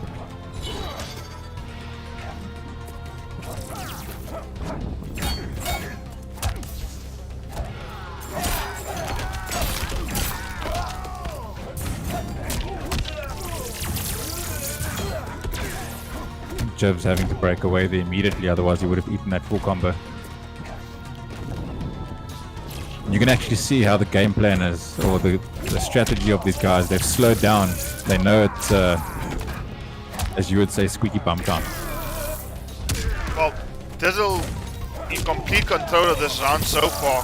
Going to land another big combo here, 29%. Oh. Scouts the 1+3 into the down 2. Okay, Dizzle's life just slowly but surely starting to disappear here. Both of these guys on fatal blow territory.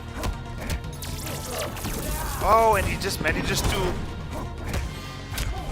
Now, I must be honest with you, I think NetherRealm need to change that. There's way too much pushback on that fatal blow, so you can high risk, Round 2. and it's not always a case of being punished. On Cabal's fatal blow, Yeah, completely. he could have punished with his 4-3 into Storm Cell.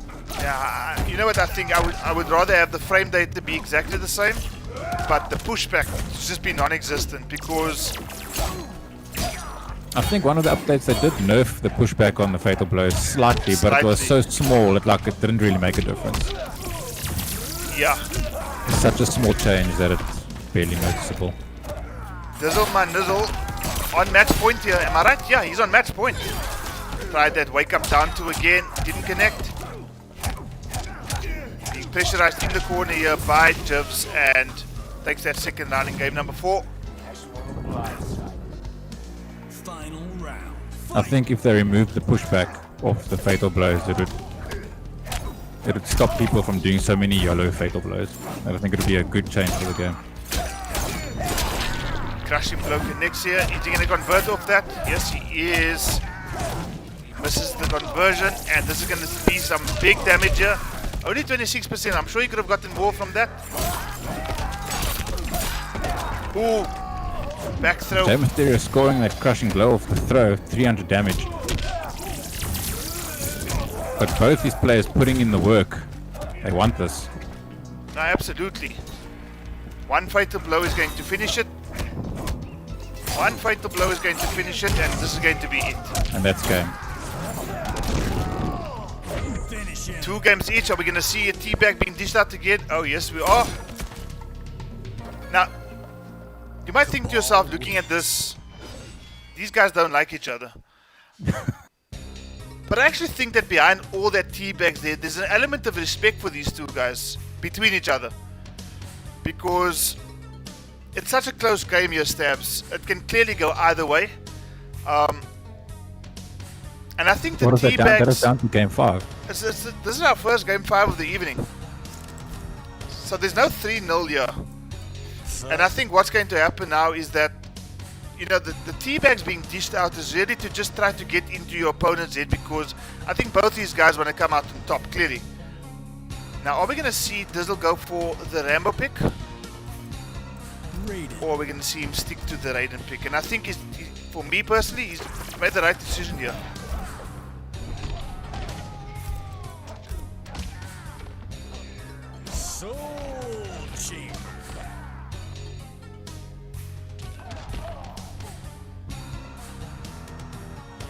Okay, game number 5. I don't have any fancy animations like Aquaman does when it's a game number 5. But guys, the fact that you're all here by the numbers in chat, you clearly have to see the conclusion to this match. And not only the match, but the tournament as well. Rey Mysterio starting off with about 25%. With that raw dash again. And again.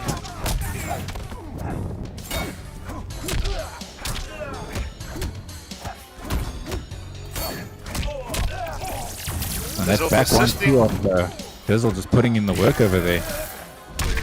Both players about equal on life at the moment. Again, wake up down 2, just connects. He's got so much joy from that particular move. 25%. Goes for the overhead this time.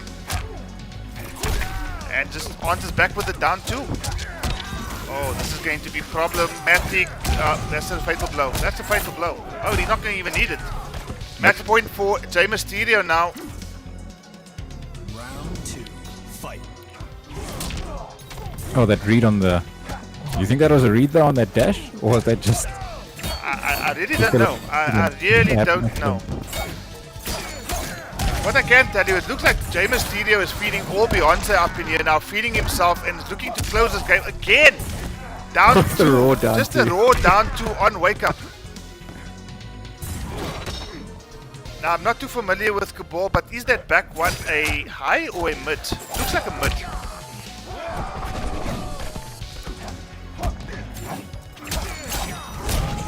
Maybe somebody in the chat will And this is probably match. share some knowledge with me. Oh, don't count Dizzle up just yet. Oh, No, unfortunate that's for match. Dizzle, and there's going to be a brutality. Nope. He wants to teabag. He wants that teabag.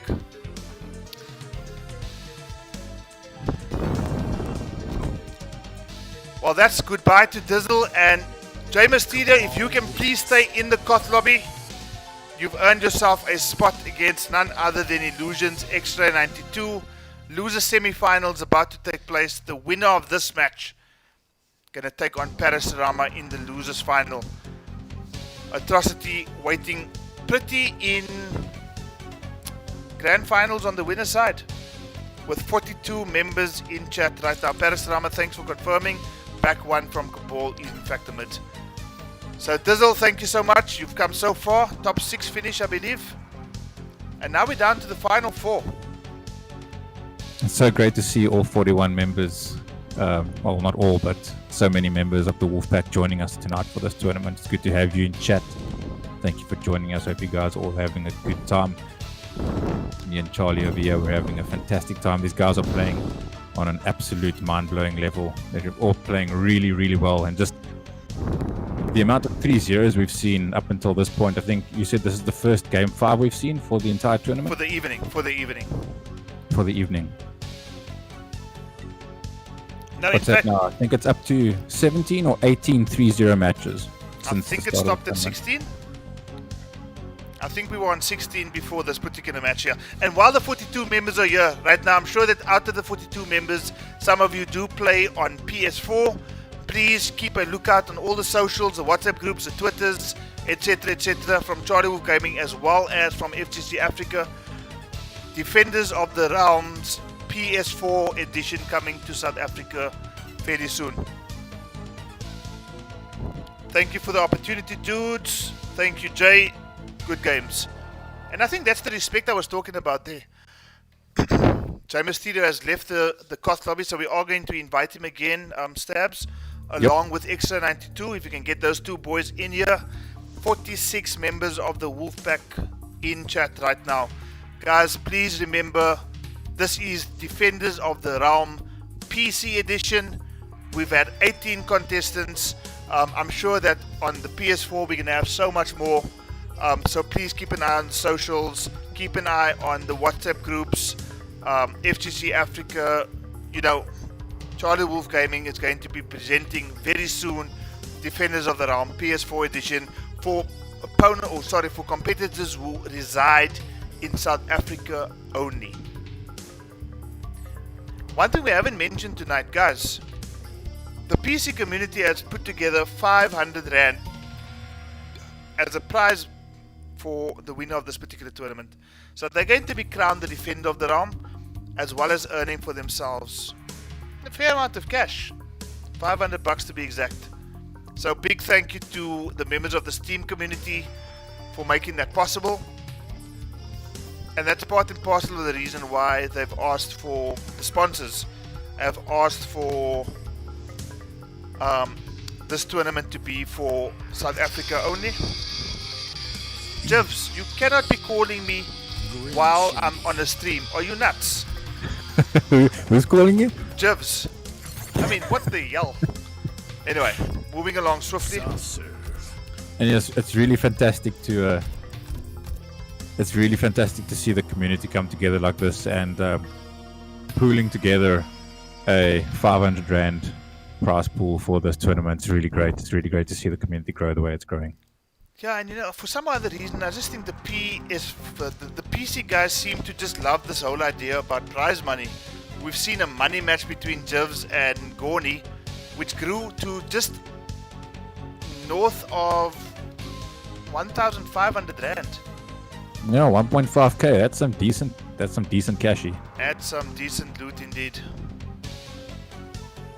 Okay, we've got Frost for the first time tonight going up against Noob Cyber. Mark obviously sensing now he's this close to finishing the tournament, so he's going to go for...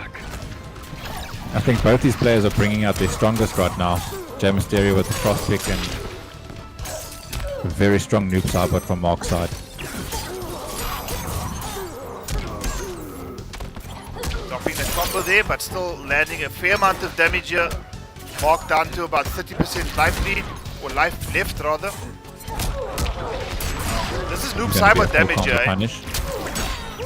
Noob Cyber damage, goes for the corner switch, but just eats a raw fatal blow.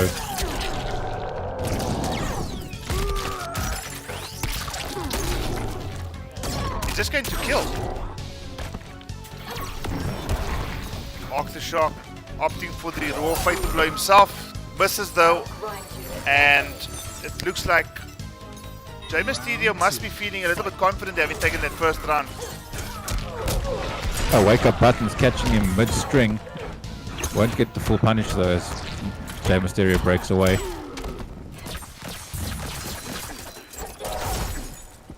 Ooh, I think he must have missed his buttons there. He must have missed his punish there because he just kind of stood there and waited for Jay Mysterio, but answers back with a nice punish. Oh, this is the optimal. He misses it.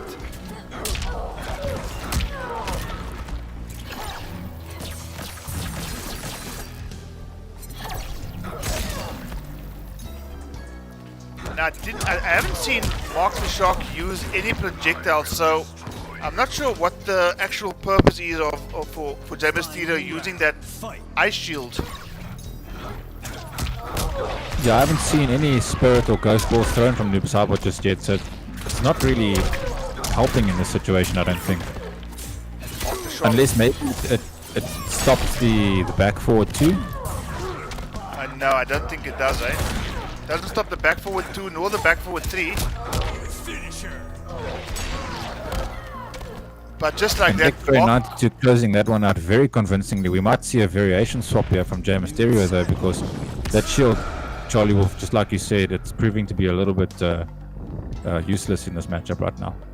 Yeah, I think he probably expected Mark the Shark to pull out a projectile equipped noob cybot, but I think what he does have is the shadow slide. He's got the shadow portals, and I think he might even have the air shadow portals equipped at the expense of his spirit ball.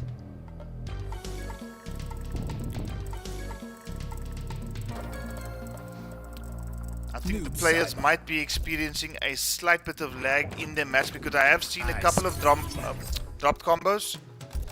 I'm not too sure if he switched variations now. We'll see now in the load screen. Death clock. If he's kept the shield, I feel like that might be a mistake. He could be capitalizing with a different move. Shadow slide, shadow portals, and air tally slam, yeah. Round. So he's got no projectiles equipped. Looks like Jay Mysterio keeping the same variation, so really wasting a slot for a... Or is that shield, is that a standard move? That's part of the default moveset, No, it's not actually. So it is a wasted slot. It is a wasted slot, it's not doing anything. Hitbox 5000, our winner of the recently concluded CGL console combat here in Africa. Yes guys, you heard it. CGL in Africa. Mark the Shark ending up quite... I think he made it all the way to grand finals, no? He might have placed third in that tournament, but the winner, none other than Jambatix's Mr. 5000, who has graced us with his presence in chat tonight. He misses out on that fatal blow, does Jay Mysterio. But it does end up... Oh, no he doesn't. It's not over yet. Yes it is. I am perfection. Round 2. Fight. Mr. 5000 in the chat there with the mash boys. He knows it. Everyone on PC is mashing, yo. Yeah, I think he's actually referring to Mark the Shark, because of late the language being used by Mark the Shark is why I have Nooch, when you can just mash and vibe. And as you can see in his variation, do you have Nooch? Because if you do, you're probably at a disadvantage. Just mash. Mark the Shark with that read on the armor breaker. Mr. Jeff's doing really well in this match so far.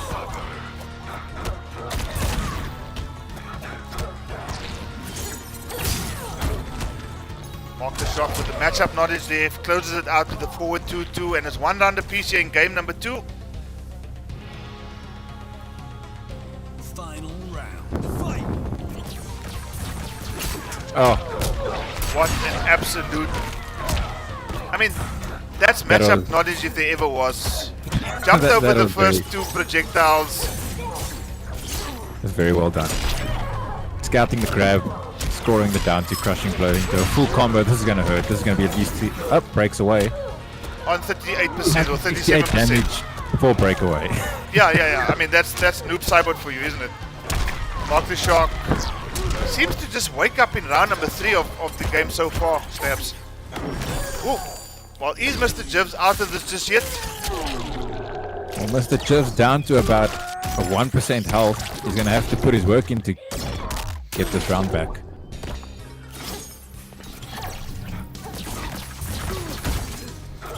Again with that shield, I feel like Jay Mysterio could really be capitalizing on something else in his variation if he switches out. That shield isn't doing anything for him right now. It's basically a useless move at this point in time. It's a waste of frames, because throwing that out, you could be doing something else that puts damage on the table. Yeah, it's kind of like Rain putting that little portal against Geras. There's no purpose to it.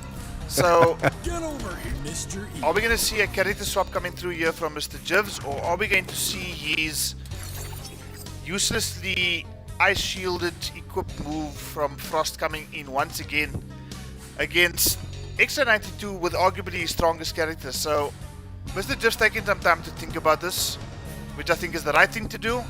If he does go for Frost, I believe it's probably the wrong thing to do. Mark the Shark, not the kind of opponent that's going to be overwhelmed by a Frost pick. Mr. Soul in the chat, they're asking if the shield doesn't maybe block the slide. I don't think it does, but I'm not 100% sure. Fatima asking for Scorpion. Looks like he might be considering Geras. He's got 10 seconds and he does not want the character select screen to time out. 5, 4, Soft serve. eyes for Going my back whiskey. to the Frost pick. It blocks the slide. Okay. Burrow's lair. Well, if that is the case, I still haven't seen him use it effectively yet, so at least we have the answer here, Stab. Yeah. It's not really working out for him though, because Mark is just not using the slide when that shield is out. Round 1. Fight!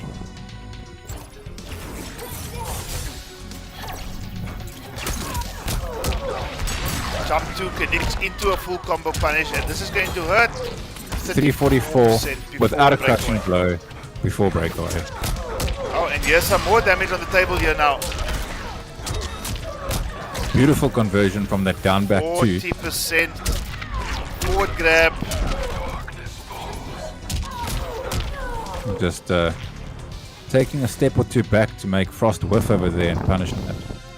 Is this going to be Round yet 2. another Fight. 3-0?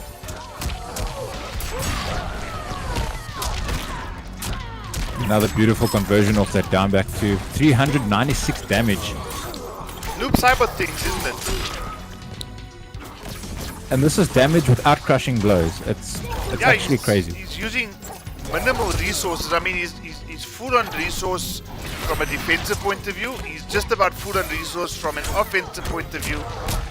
And he's landed a combo of just south of 40%. Scouting the grab crushing with the down blow. to crushing blow, and this is going to be match. Finish the combo, it's going to be at least 400%. 400%. 44%. I mean, goodness. Noob Cybot. So It may as well just be 400%. Mark the Shark advances into the losers finals. Mark, if you can please stay in the Koth lobby. J Mysterio, thank you for your participation. Gosh, I mean, nothing but being able to be proud of what he's achieved here, J Mysterio, because, you know, apart from him, the only people placing higher than J Mysterio in this tournament is Mark the Shark himself, Parasurama, and XO92.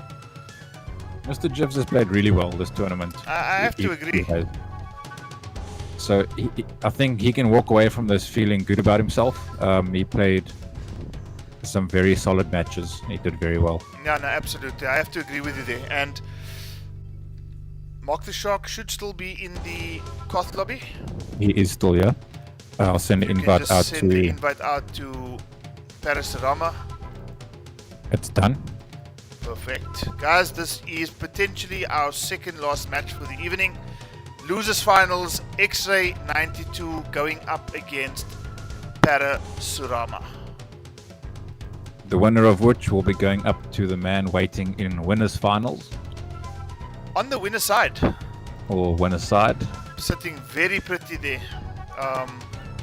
We're beyond winners finals already. That Atrocity is sitting pretty in grand finals, waiting for the losers bracket to conclude now, where he's going to face either of these two opponents.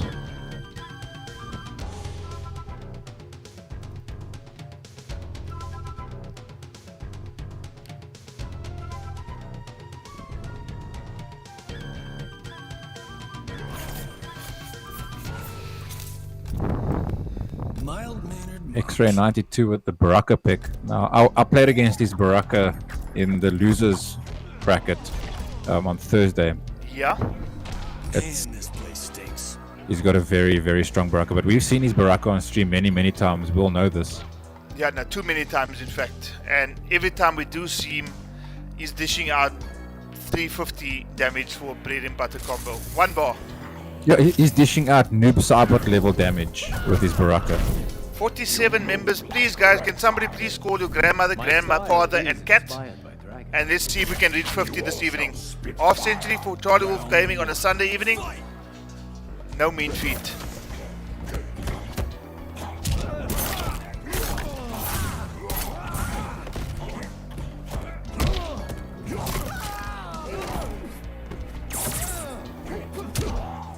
Parasurama rocking that Sun Goku Liu Kang. X-Ray 92 with the cooked no stove Baraka pick.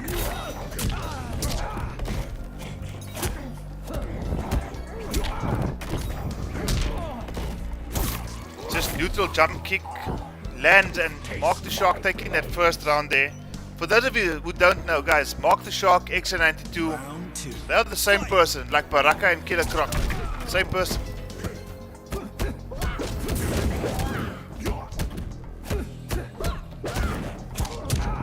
That's going to be a full punish unless Parrot decides to break away here.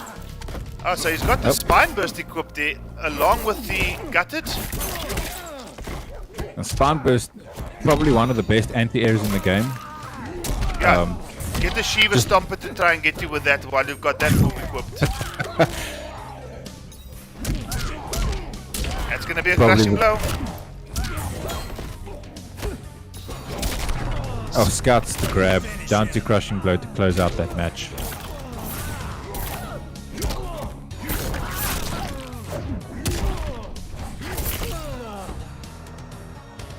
%49 damage. I'm not even surprised. I'm trying to grab the guy. Don't grab me. Down to crushing 49%. Thank you very much. That's Baraka for you, and I think that's part and parcel of the reason why Mark the Shark just enjoys playing with these heavy hitting, high damage output characters. I mean, we've seen Baraka, we've seen Spawn, we've seen Noob Saibot, we've seen Kotal Khan, who is, I think he got a 60% discus throw with Kotal Khan once on stream. And you'll be quite pleased to know that that was courtesy of a parry. Stabs obviously loving his parry characters. A Robocop has a parry as well. Just saying. Ooh. I have no idea what you're talking about. Okay, so we've got a bottom tier Shao Kahn pick going up against Cooked No Stove Baraka with X-Ray 92. The one thing I know about Para's Kotal, Shao Kahn, is that he has very, very good spacing. And if it takes 50 downforce to beat the match, to beat you in the match, he's going to do it. Forward 4 whiffing and whiff punishing Baraka with the 1-1-2. Round 2. Closes out round number 1. So, second round in the second match of this losers final. So far looking good for Mark the Shark.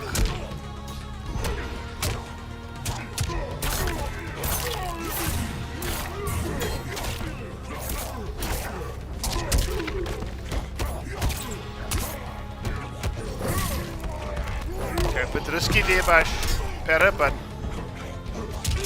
opens up Mark with the spear charge. Oh, just a straight down 2, thank you very much. Are we going to see a crushing blow coming out here? No, we are not. I think he has to score 3 of those spear throws to activate that crushing blow. And Mark the Shark now leading Parasurama by 2 games to 0. Are we going to see yet another Shao Kahn pick? Mark looking to close this whole set out in double quick time. With this Baraka pick of his doing very good work. Very good work and very good damage.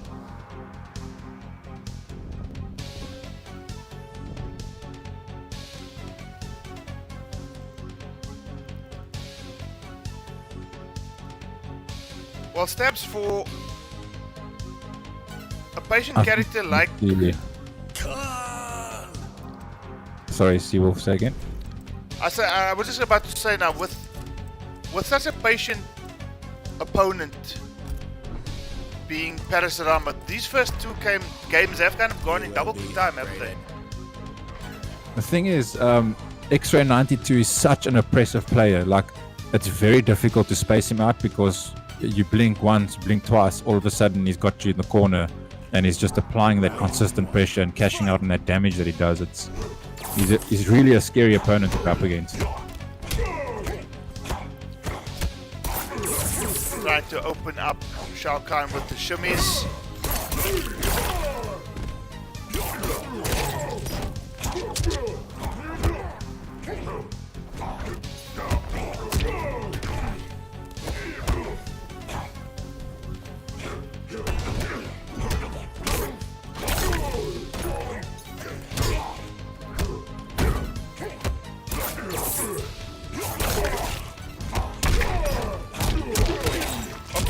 A continuation of the combo, 20% damage before the breakaway.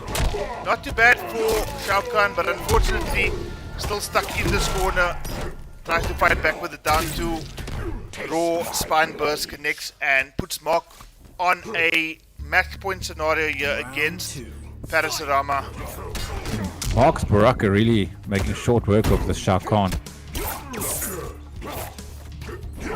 But Para definitely feeling comfortable with the Shao Kahn pick, sticking with it for the last 3 matches.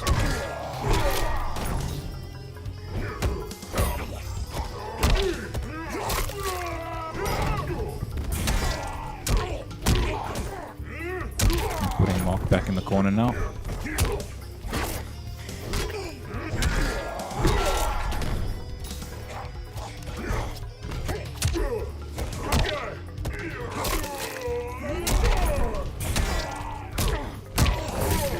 Might be finishing this round off. He does with a down 2, so Para not out of it, and quite a convincing win in that particular round. Only 25% of his life gone there, Stabs, and might be feeling confident going into this third round, but does get opened up with the 1-1. 31% and a breakaway. Baraka in the box seat right now, isn't he? Now that didn't even look like a very good combo, but it was 36%. I mean, like, what is this dude smoking? Para's gonna have to put his work in now if he wants to get this round back. Well, looking for the breakaway, which...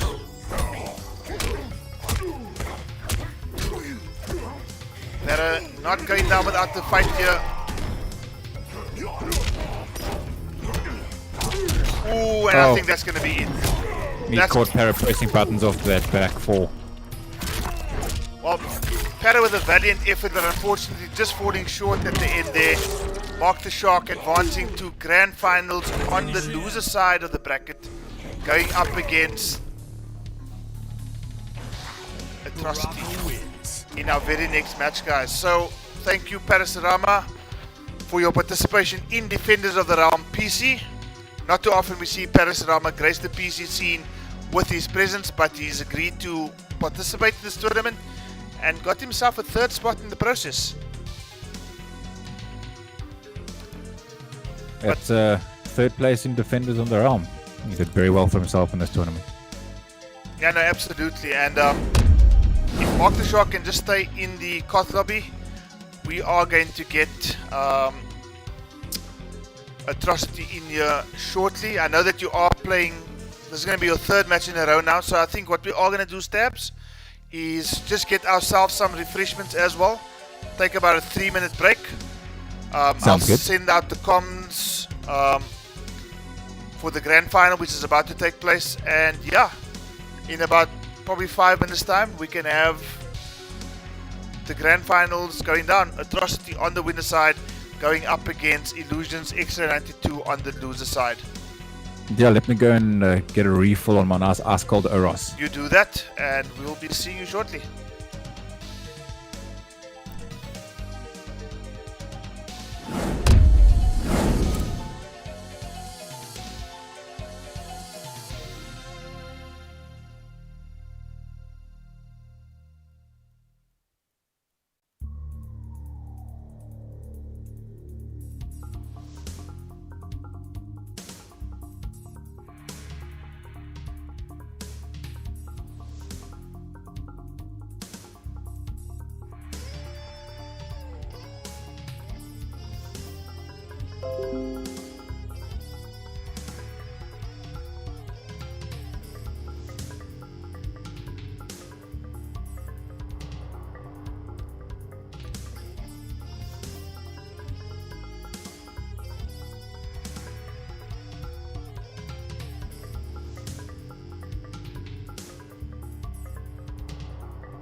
Okay guys, we're back and we're ready for our grand finals. Atrocity on the winner side taking on X-Ray 92 on the loser side. Remember guys, if you are not sure how a double elimination works, basically it means that X-Ray 92 is going to have to win a first to 3 set against Atrocity, only to take Atrocity down to the loser side of the bracket.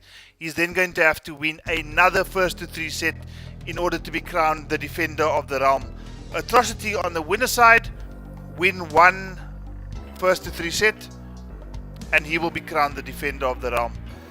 Guys, we are just about ready. Stabs, are you ready? I'm ready. You think we're going to see a bracket reset yet tonight, Charlie? Based on how X92 played that game against Paris Rama, I would not be surprised, but Atrocity looks like he's on a different level as well, so it's going to be tough to call. Stabs, I think for starters, let me just get Atrocity in the lobby. Invite has gone out. So I'm on the fence with regards to that question there, but what's your thoughts on this particular grand final? I think it could go either way. It's just too difficult to call. It's too difficult to call. Both of these players are just absolute beasts, and it really could go either way. But either way, I'm excited to see what these guys bring to the table. I wonder if Atrocity will stick with his Liu Kang pick, and if we're going to see a noob Cybot from Mark the Shark. Gosh, it's, you know, you think on paper again that Noob Cybot, Baraka, probably not the best picks for characters such as Liu Kang, you know, who are traditionally on top of the tier lists, but Mark the Shark just makes them all work. So, you know, you can be, irrespective of where you are on the tier list, when you're going up against Mark the Shark, you're on level playing ground. And irrespective of which character you choose, so whether you go for an upgraded Jackie, whether you go for a gosh, who else is on the top of the tier list, a Cetrion or a Jade since Ultimate, it's just so difficult to call a match with X92 involved, because if he loses, he's going to lose by a very narrow margin. If he wins, you'll probably be able to see from his gameplay why he's actually ended up taking the game in the first place. So, yeah, very difficult one to call. So much so, I think I'm just going to have a sip of my refreshment. What are you rocking over there? Yeah, the same thing I was earlier on. This is Sunday night.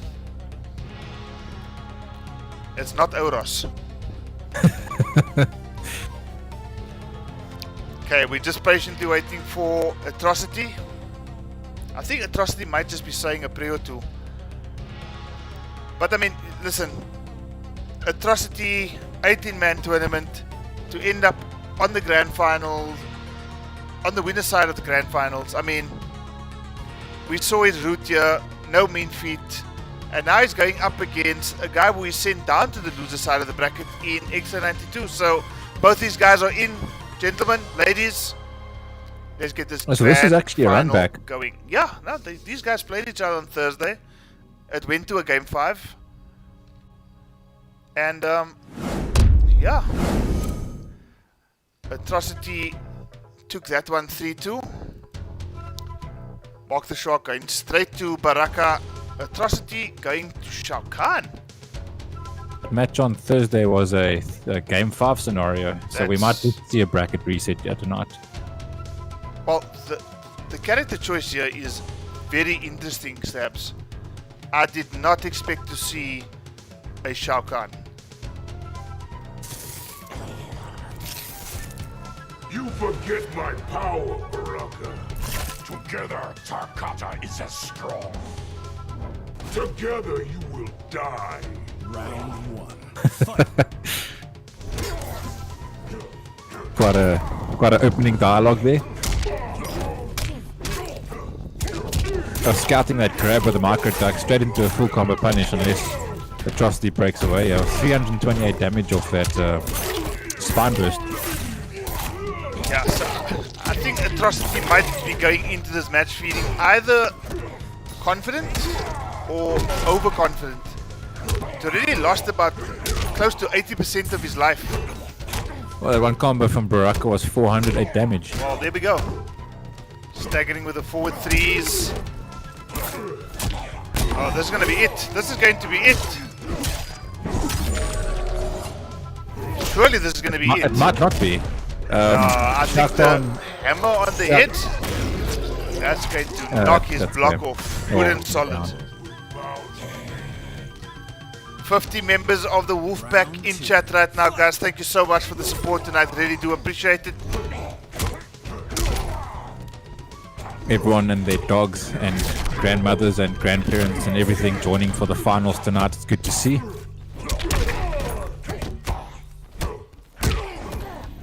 Okay, lands the forward 3-4 into the 1+3, puts Baraka into the corner. Level on life right now. Atrocity just taking a couple of stray hits from Mark the Shark. Does open him up though. Now, hear this. 8 frame short up. An 8 frame short up. That's faster than his stand 1. Uh-huh. Mark trying to make a risky move over there on his part. Up. 42%. Mark the Shark getting a bit of his own medicine there, isn't it? Okay, so Atrocity dishing out some pain here with his variation stabs.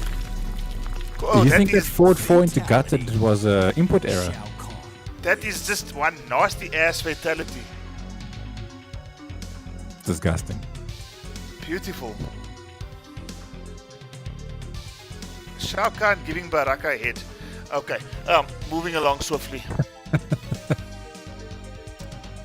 No, he doesn't get a 10 for a fatality. The 10s are reserved for brutalities only. But that's a nasty ass. Oh gosh, that was some. NRS, you are sick. I still prefer the one where he blows the opponent's head out their backside. Oh yeah, that. Well, I found that one quite hilarious. Well, it's nice that they mix a bit of violence with a bit of humor as well. Well, what might be a bit funny to some people is that Atrocity is leading Mark the Shark with a Shao Kahn pick. And his variation is named Top 5. Top 5 stabs, Shao Kahn.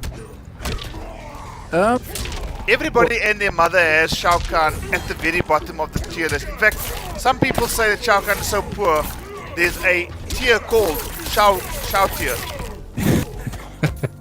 But you know my opinion on the matter. I place Shao Kahn pretty high up. I think it really comes down to how an individual player uses the character. Well, Sure, a character can have bad tools, but you can still use bad tools very well depending on how you play. Mark closing that one out with the down 4. Round 2. Fight!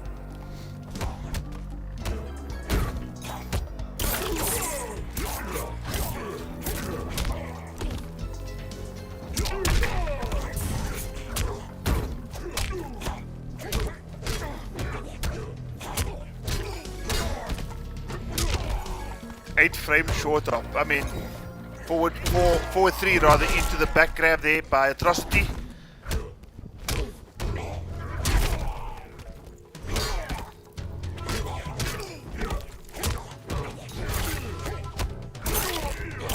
Okay, opens him up. Gonna probably end up. Oh, he doesn't need the breakaway, and this is gonna do some damage. Forces a breakaway there by Mark the Shark. Atrocity just standing and back throwing Baraka towards the corner, taking that second round here in game number 2. Final round. Fight!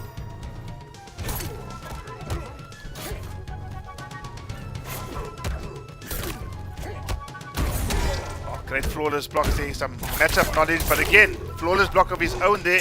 That's gonna open him up. This is gonna hurt. This is gonna hurt. Stabs. He's got no meter to break away. This is going to be full cash out damage here. 388 plus some dot damage. Oh, great spacing there by Mark the Shark. 8 frame short hop. And that 4-3 stagger is actually quite It's not unsafe, but it's reactable. Oh, decent It's gonna eat a amount of damage. 44. 44%.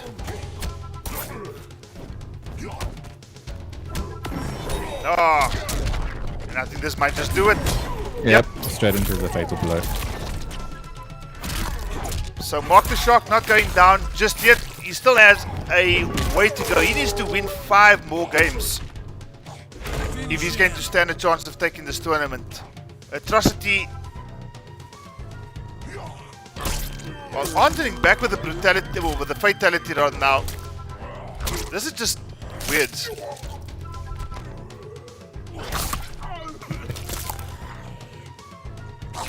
Yeah, okay, that's Baraka for you. So, whatever you can do, Shao, I can do better, says Baraka. Mark the Shark leveling it up at 1 game apiece now. Now, is Atrocity going to stick to the Shao pick? Or are we going to see a different character coming out here by Mark the Shark? Wasn't it Video Game Yo that took that Shao pick all the way through to finals in one of those tournaments? Yeah, I mean, Video Games Yo does some weird and wonderful things with Shao Kahn, doesn't he? Yeah.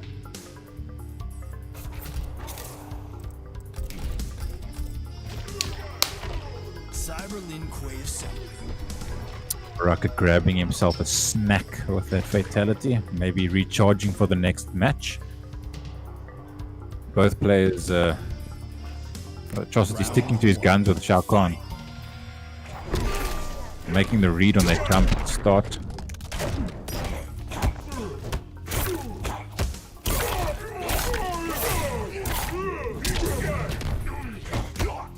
Atrocity forced to break away there, otherwise he would have eaten at least 38% damage from that combo. Opens extra 92 up, gets the short up again, goes for the forward grab.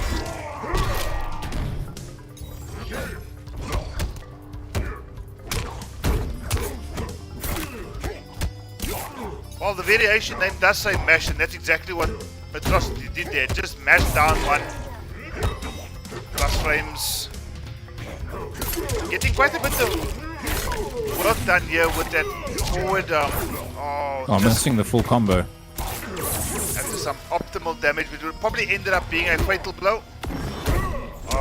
Flawless blocks the fatal blow.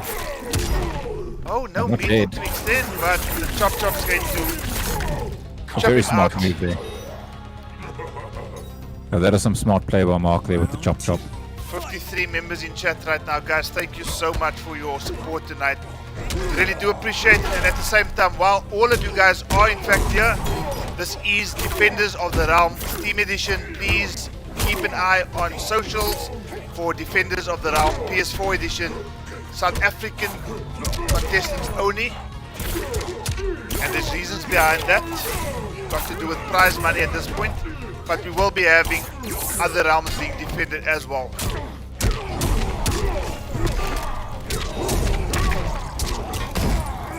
Some decent damage here, 41%. Oh, what an interrupt from Mark the Shark. Oh my gosh. This is going to be full damage, just no meat for breakaway here. I don't think this is going to kill. I honestly do not think this is going to kill. It just might. If it does, I'll be very surprised. Left with one. Just short. I literally could have hit him with anything and that would be match. He had no more defensive bar for last breath. Baraka wins. When you're playing against X-Ray 92's Baraka or Noob Saibot, you have to be very, very mindful of your defensive bar. You got to choose your moments to use it. Otherwise, if you're without defensive bar, you're going to eat combos that are at least 37% upwards. Yeah. It becomes a mind game of how much defensive bar do I have when you're playing against X-Ray 92. Now, It's actually really good because it teaches you to be more resource aware. Joker.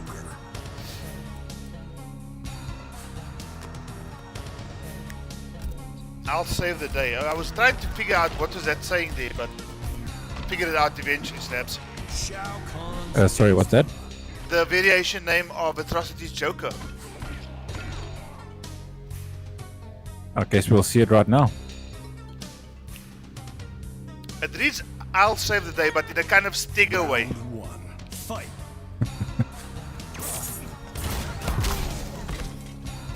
Yeah. Oh, just missed it at kapow. That's going to be a crush. 54 members in chat.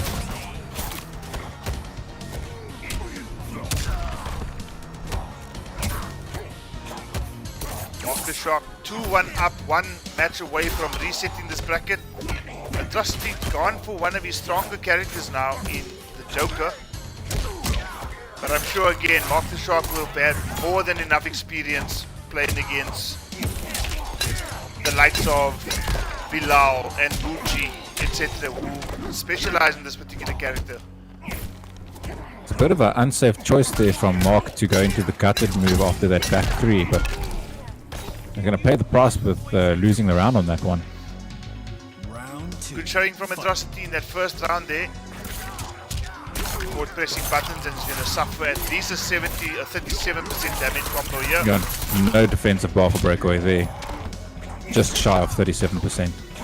Oh, going anti-air. Now, quite risky trying to anti-air Baraka. Flawless block coming through there. Lays it down once. Mark lands the back throw. Puts Joker closer to that corner.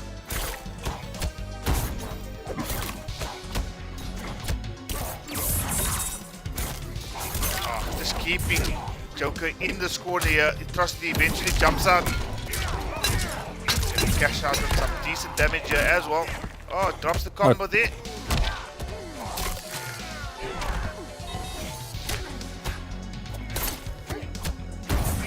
Mark the Shark closing out the second round here in game number 4.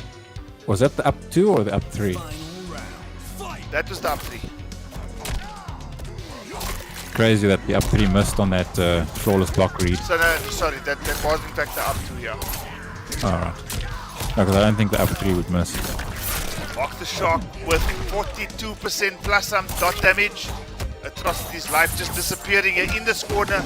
And Mark the Shark has kind of made this corner Atrocity's home in this round.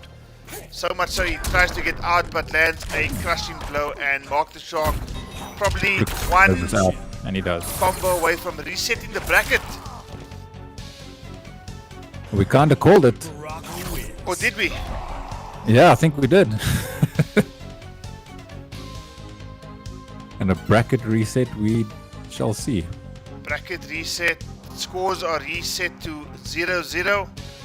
The W that you see next to Atrocity's name is now going to become an L. And we are back to square one. First to 3 set winner is crowned champion of Defenders of the Realm PC edition. Beast mode. Atrocity going for the Liu Kang pick now. Straight to Liu Kang. Guys and gals in the chat, we've got a bracket reset situation. I hope you've all brought your popcorn with you. I'm excited for this. Charlie Wolf, are you excited? Fight. Well, I've been excited since the start of the stream, man. I mean, excitement has just gone up to 250 right now because Mark the Shark opening up Atrocity is going to probably end up getting a breakaway. Standing one into the forward 4. Atrocity with his Greb plus Stegas variation of Kang.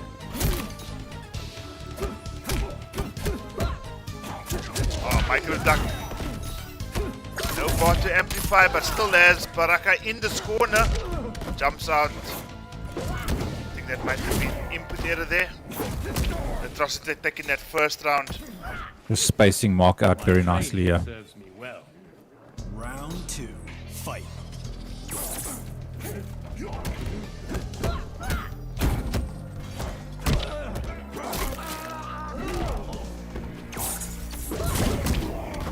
The thing about Kang though, he doesn't really have any far-reaching mids or normals, but his low fireball and his straight fireball put in a lot of work for his neutral. 25%. I'm not sure if that was 2 bars a meter or just 1. Let's Seemed a bit expensive for 25%, but the crushing blow connects there. 300 damage. And Mark playing very patiently here. The micro duck into fatal blow. Micro duck into fatal blow is going to close this game out, surely.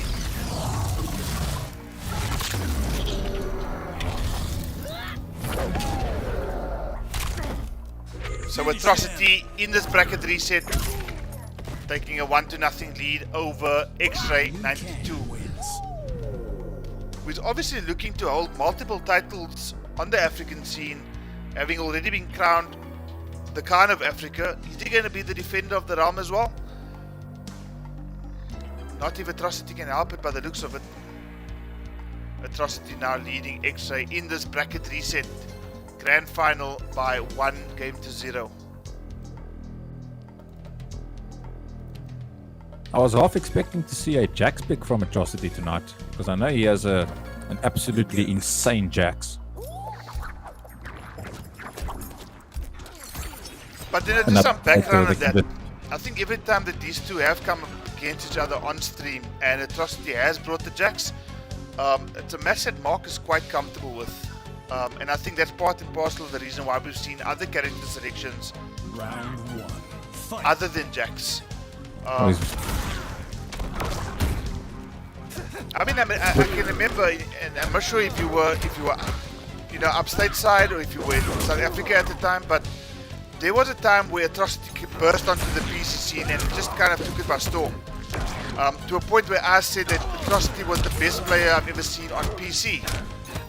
Mark the Shark then came out and said, oh, but I'm on PC as well, I'd like to take the guy on. And Mark beat him 10-2 in a first attempt. I must have been in the USA at that time. And before that, I haven't actually seen Mark the Shark play MK11 for a good 6 months. So yeah, that's kind of where I realized that, gee whiz, if Atrocity was thought to be that good, then what is Mark the Shark? They had their run back, and Mark took it again, 10-8 this time. So obviously Atrocity had leveled up by then. But yeah, both these guys, as you can see, Stabs, Round 2. two of Africa's absolute best, going up But these against guys each are other. going ham. Both doing really, really well. And see Sanazuki's chat. Jax Gang Rise. Very, very scary. Jax King. Bring out the Jax. We want Jax. We want Jax. Well, doesn't look like Atrocity needs Jax because he's just zoning Mark the Shark out here with That's what I was saying. Fireballs. Liu Kang's fireballs just, especially if you have the low fireball in his selection, that helps Kang a lot for his neutral game. Now here's a question. Did that jaw come off Noob Cybot or the Shadow? Both. Two jaws laying there. We're gonna have to give him a 20 here. Yeah, I'm gonna give him a 10 there. God damn, says Sanazuki. Lovely to see the guys in chat having a good time. Atrocity leading by 2-0.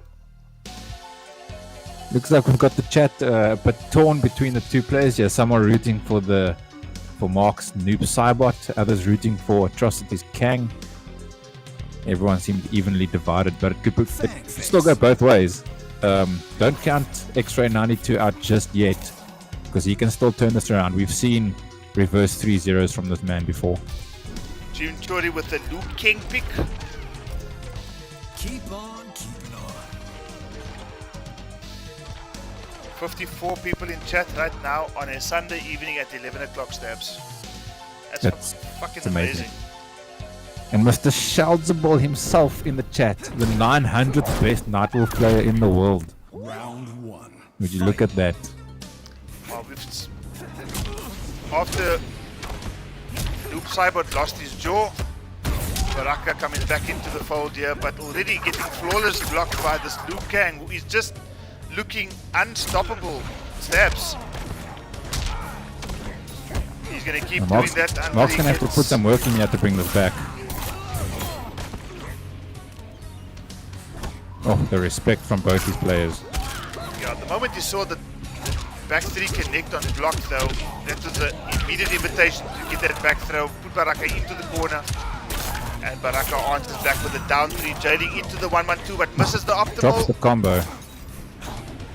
Might have been able to close that round out if he hadn't dropped that combo, but closes the anyway with the grab.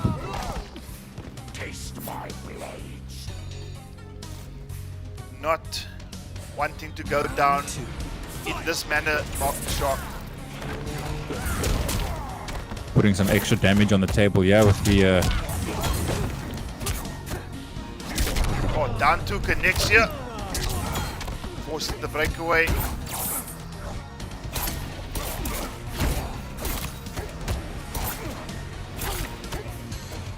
Oh, great scout on that grab. No defensive meter, and this is gonna hurt. 405 damage, a short top, and a forward grab. Atrocity closing in on a match point situation here.